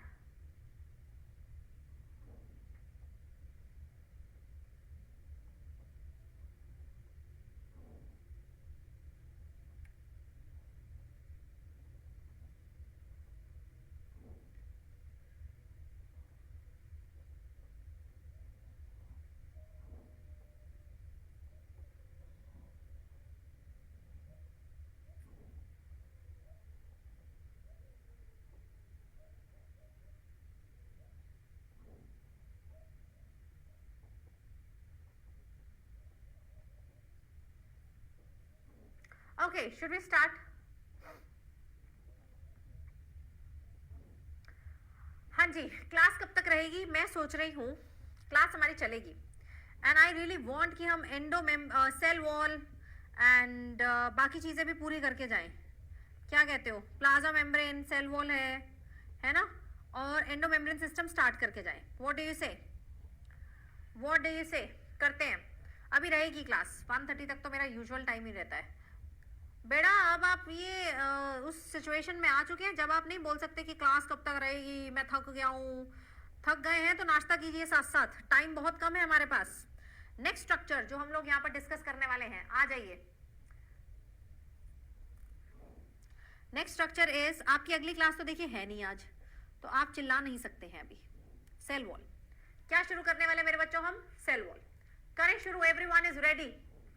Everyone is ready? फटाफट से, जिसको नींद आ रही है वो ऐसे ऐसे अपने आप के थप्पड़ मारो। अब यही हो सकता है यार, क्या करूं अब? थप्पड़ो थप्पड़ी होनी चाहिए आपकी। मैं तो मार नहीं पा रही हूँ, मैं सामने होती तो मैं मार देती।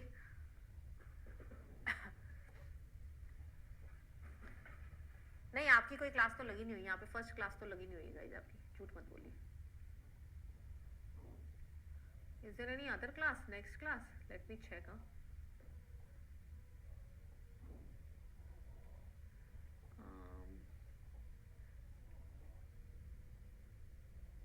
कहाँ लगी हुई है? There is no such class. यहीं बैठे रहिए चुप करके। अरे भाई वो प्लस है, ये अंतिम प्रहार है। Both are separate things, these are separate batches, उसका इससे कोई लेना देना नहीं है। ओके चलिए आ जाइए। हाँ, मैं अपने हिसाब से लूंगी। Cell wall plasma membrane complete करा के छोड़ूंगी, ऐसे नहीं जाऊंगी। और एंडो मेम्ब्रेन सिस्टम में भी एंडोप्लाज्मिक रेटिकुलम भी करा के छोड़ूंगी। मैं चाहती हूँ आपका कम से कम बचे। हाँ, इसका पीडीएफ आपको मेरे टेलीग्राम पे मिलेगा। क्या आप लोग मेरे मेन वाले टेलीग्राम पे ज्वाइंट है? मेन वाला जो बड़ा वाला टेलीग्राम है, वहां पर आज का पीडीएफ आएगा। बाकी प्लस में तो जो क्लास होगी उसका पीडीएफ इज डाउनलोडेबल, वहीं से डाउनलोड करते हैं, वो कहीं आता नहीं है। वो बहुत अच्छा हमारा सिस्टम है, ठीक है, वहीं से आप लोग डाउनलोड करते हैं। तो अभी के लिए आप लोग ना ये वाला टेलीग्राम ज्वाइन कर लीजिएगा, सी पहुंचा बायोलॉजी ऑफिशियल, ठीक है। 4 लाख से अधिक इसमें बच्चे, इसमें आएगा आज का पीडीएफ, आज का पीडीएफ इसमें आएगा। ओके चलिए स्टार्ट करते हैं सेल वॉल पे। अब मैडम बैठ गई हैं, अब तभी उठेंगी जब प्लाज्मा मेम्ब्रेन हो जाएगा। चलो आ जाओ। तो सेल वॉल की अगर मैं बात करूं तो हर ऑर्गेनिज्म के पास, जिसके पास सेल वॉल है, वो अलग मटेरियल से बनती है। अगर बैक्टीरिया की बात करें तो उसकी पेप्टिडोग्लाइकन से बनती है, प्लांट के देखें तो सेल्यूलोज से बनती है, हम फंजाई की देखें तो काइटिन से बनती है। तो हर एक के पास अलग चीज से सेल वॉल बनती है, ठीक है। एक मिनट रुकिए।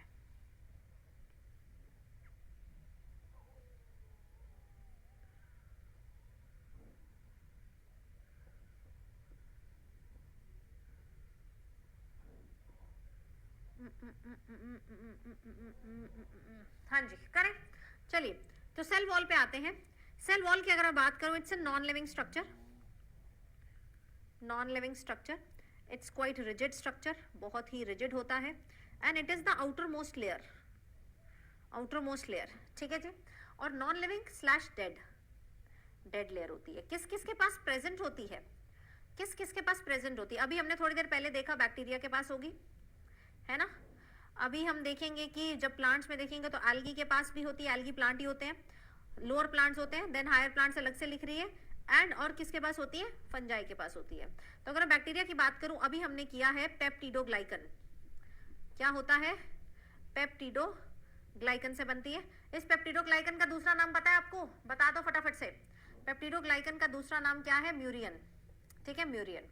देन मेरे पास आता है एल्गी। एल्गी प्लांट है तो सेल्यूलोज तो आएगा ही आएगा, सेल्यूलोज, सेल्यूलोज से बनती है। देन और कौन आ जाता है? गैलेक्टन्स आ जाते हैं। ये सब एनसीईआरटी में दिया हुआ है। मैनन्स आ जाएंगे, गैलेक्टन्स, मैनन्स, ठीक है। मैनन्स मैंने पता कैसे याद किया हो बच्चों? मेरी क्लास में एक लड़का होता था मनन, उस मनन से मुझे याद है भैया, मनन आ गया यहाँ पर। मनन एल्गी का पार्ट है तो, और कैल्शियम कार्बोनेट से बनती है। तो galactan and mannans. Then plant है, प्लांट में सेल्यूलोज तो होगा ही होगा, सेल्यूलोज से बनती है। Then hemicellulose, hemicellulose, then pectin, pectin, and then मेरे पास क्या आता है? प्रोटीन। पेक्टिन आता है और क्या आता है मेरे पास? प्रोटीन। देन फंजाई, फंजाई हम सबको याद है, फंजाई बनती है काइटिन से, chitin is a polymer of, बता दो बायोमोलिक्यूल में कराऊंगी वैसे मैं, it is a polymer of किसका, नाग, ठीक है। इस काइटिन को हम लोग फंगल सेलुलोज भी बोलते हैं, क्या बोलते हैं इसको, फंगल सेलुलोज भी हम यहां पर बोलते हैं।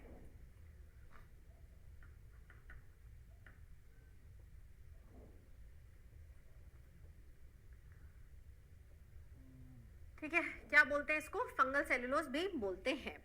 अब यार ये काम क्या करती है, कैसी दिखाई देती है, अगर हम देखें कि भैया सेल वॉल जो है ना, it basically provides a barrier to unwanted material, it provides a barrier to unwanted, बाहर का जो नहीं हमें माल मसाला चाहिए उस पे रोक कौन लगा रहा है, सेल वॉल लगा रही है। और हमने थोड़ी देर पहले पढ़ा यही शेप प्रोवाइड करती है और यही सेल को प्रोटेक्ट करेगी, protection from any kind of infection, मतलब इसका कंट्रीब्यूशन है इन्फेक्शन से बचाने में। एंड कोई अगर झटका लग जाता है, मैकेनिकल एबरेशन हो जाता है, तो उससे भी अपने को कौन बचाती है, सेल को कौन बचाती है, सेल वॉल बचाती है।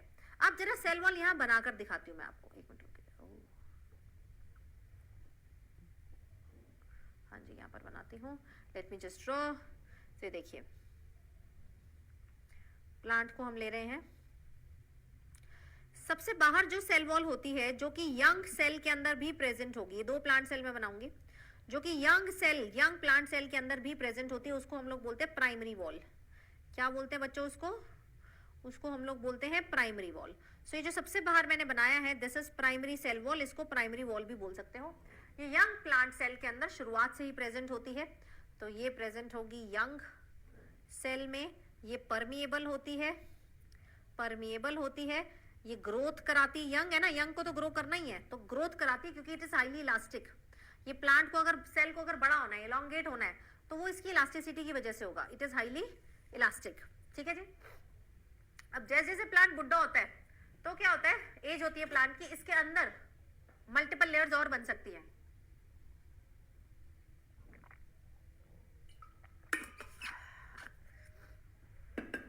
हाँ जी, मल्टीपल लेयर और बन सकती है, तो इसके अंदर जो लेयर बनेगी that is called as secondary wall. तो अंदर की साइड पे जो लेयर बनेगी इसको हम लोग क्या बोलते हैं, सेकेंडरी वॉल। ये देखो अंदर की साइड पे बनेगी,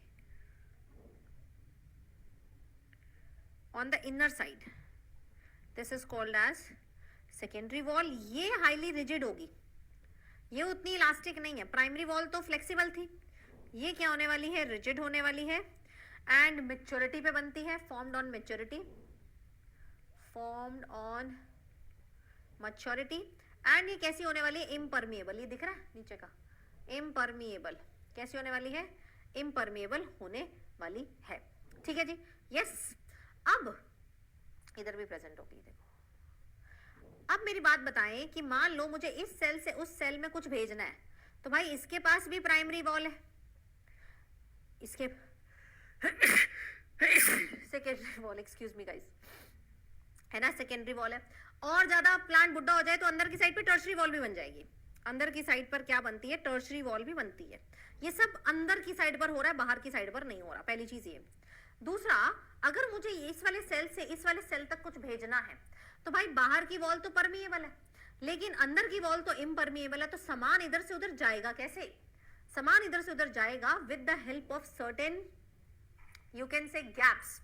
यहाँ पर सेकेंडरी वॉल के अंदर छोटे छोटे ऐसे गैप्स होते हैं जिनको हम लोग बोलते हैं पिट्स। क्या बोलते हैं, पिट्स। तो इन पिट्स की मदद से सामान इधर से उधर जाता है। प्लाज्मोडेस्माटा अभी नहीं बता रही हूँ, अभी मैं पिट्स बता रही हूँ। तो ये जो मैंने गैप बनाया ना, ये देखो बीच में ऐसे गैप बना दी सेकेंडरी वॉल में। सेकेंडरी, प्राइमरी में तो गैप की जरूरत ही नहीं है क्योंकि प्राइमरी तो परमिएबल है। इम्परमिएबल कौन सी, मेरी सेकेंडरी और टर्शरी। तो इनके बीच में जो गैप्स हैं जिसकी मदद से सामान इधर से उधर और उधर से इधर जाएगा, इनको हम लोग क्या बोलते हैं, पिट्स बोलते हैं। ठीक है जी। अच्छा, अब मान लो ये दो प्लांट के सेल है, इन दोनों को आपस में चिपक के बैठना है। अगर इन दोनों को आपस में चिपक के बैठना है तो इसके बीच में सीमेंट लगाना पड़ेगा। जैसे हम दो दीवारों को जोड़ते हैं, दो ईंटों को जोड़ते हैं, तो बीच में क्या लगा देते हैं, सीमेंट लगा देते हैं। वैसे ही प्लांट के बीच में भी, प्लांट सेल के बीच में भी इस तरीके से सीमेंटिंग लेयर एक डली होती है। ठीक है, सीमेंटिंग लेयर एक डली होती है। ये जो सीमेंटिंग लेयर है, इस सीमेंटिंग लेयर का नाम है मिडल लैमेला। इसका क्या नाम है? Middle lamella. ये जो middle lamella it is made up of calcium and magnesium pectate. याद रखना है, calcium and magnesium pectate, pectate, ठीक है, इससे बनता है। ओके जी। अब एक स्पेशल टाइप का कनेक्शन और बताने वाली हूं which is a living connection, living connection जो कि दोनों के साइटोप्लाज्म को कनेक्ट करता है। तो इधर वाला हिस्सा दिख रहा है, एक मिनट रुकिए। तो मान लो ये प्राइमरी वॉल है, ठीक है,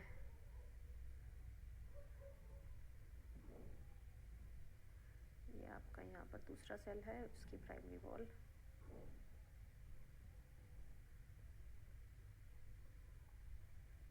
इधर करती हूँ इसको, अब दिखेगा, यस अब दिखाई देगा। Can you see? यस। तो this is the cell wall, cell wall. ये देखो दोनों की सेल वॉल भी कनेक्टेड है। दोनों का प्लाज्मा मेम्ब्रेन नोटिस करना, दोनों का प्लाज्मा मेम्ब्रेन भी इस तरीके से कनेक्टेड होगा, है ना? दोनों का प्लाज्मा मेम्ब्रेन भी कनेक्टेड है।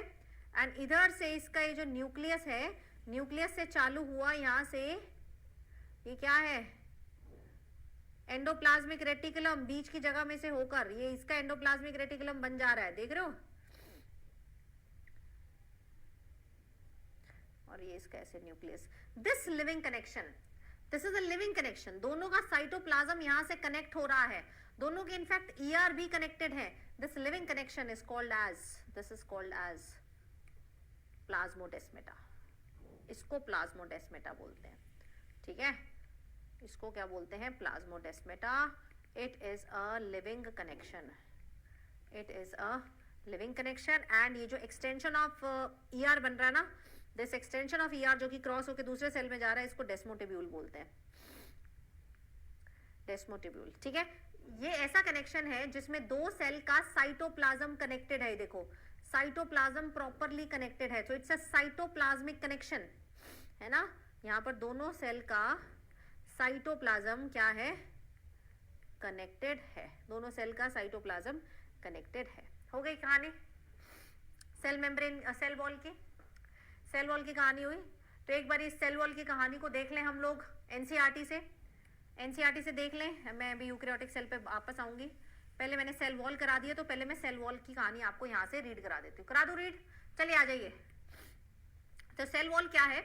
It's a non living, it's a rigid structure, outer covering बनाता है, प्लाज्मा मेम्ब्रेन के बाहर होगा, फंजाई और प्लांट्स के। सेल वॉल शेप भी देगा, सिर्फ शेप नहीं देता है, प्रोटेक्ट भी करता है from mechanical damage and infection. ये हमने लिख लिया, मैकेनिकल डैमेज से प्रोटेक्ट भी करता है। और cell to cell interaction and provides barrier to the undesirable molecule. ये सेल टू सेल इंटरैक्शन, वैसे इंटरैक्शन का काम हमारी उसका भी होता है, क्या कहते हैं, जो प्लाज्मा मेम्ब्रेन है, तो सेल टू सेल इंटरैक्शन, ये भी लिख लो, सेल टू सेल इंटरैक्शन भी कराता है, सेल टू सेल इंटरैक्शन भी कराता है, ठीक है। और क्या है? देखो कह रहे एल्गी का जो सेल वॉल है वो cellulose, galactans, mannans and CaCO3 से बनता है। प्लांट का cellulose, hemicellulose, pectin and protein से बनता है। याद रखना है पेक्टिन एंड प्रोटीन, बच्चे मिस कर जाते हैं, बच्चों को सिर्फ याद होता है कि प्लांट का सेल वॉल बनता है सेलुलोज से। नो भाई, cellulose, hemicellulose, proteins and pectin, दो PP वाले भी हैं साथ में।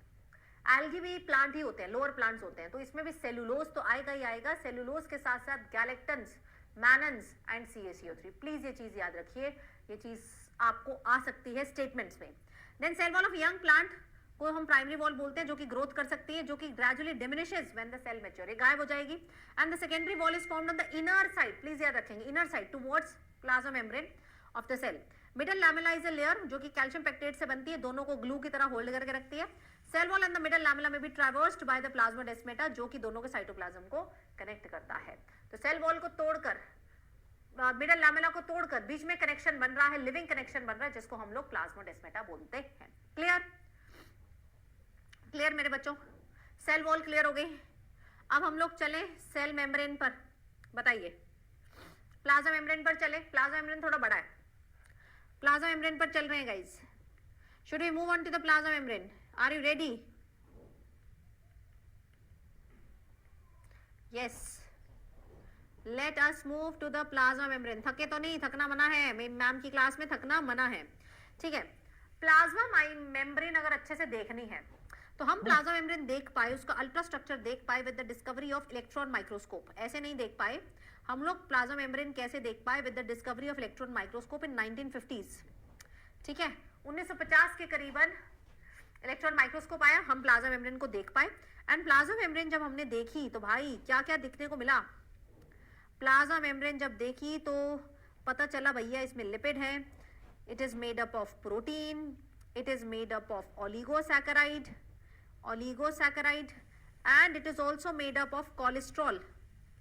ठीक है, कोलेस्ट्रॉल भी यहाँ पर साथ में प्रेजेंट था। ठीक है, तो लिपिड है, प्रोटीन है, ओलिगोसैकेराइड है एंड साथ में कोलेस्ट्रॉल है। लिपिड की अगर बात करें तो कैसा लिपिड है, basically the lipid is phospholipid, conjugate lipid है। ये हमने बायोमोलिक्यूल में पढ़ा था, इसको हम लोग बोलते हैं फॉस्फोलिपिड। और ये लिपिड ऐसे 2 लेयर्स में प्रेजेंट है ऑफ एक्सट्रैक्शन, कुछ आसानी से निकलने वाले, कुछ थोड़ा टाइटली निकलेंगे, मतलब मुश्किल है निकालना, अंदर धसे हुए हैं। मेरे पास 2 तरीके के प्रोटीन है। बोलो ये बोलो बस डंडा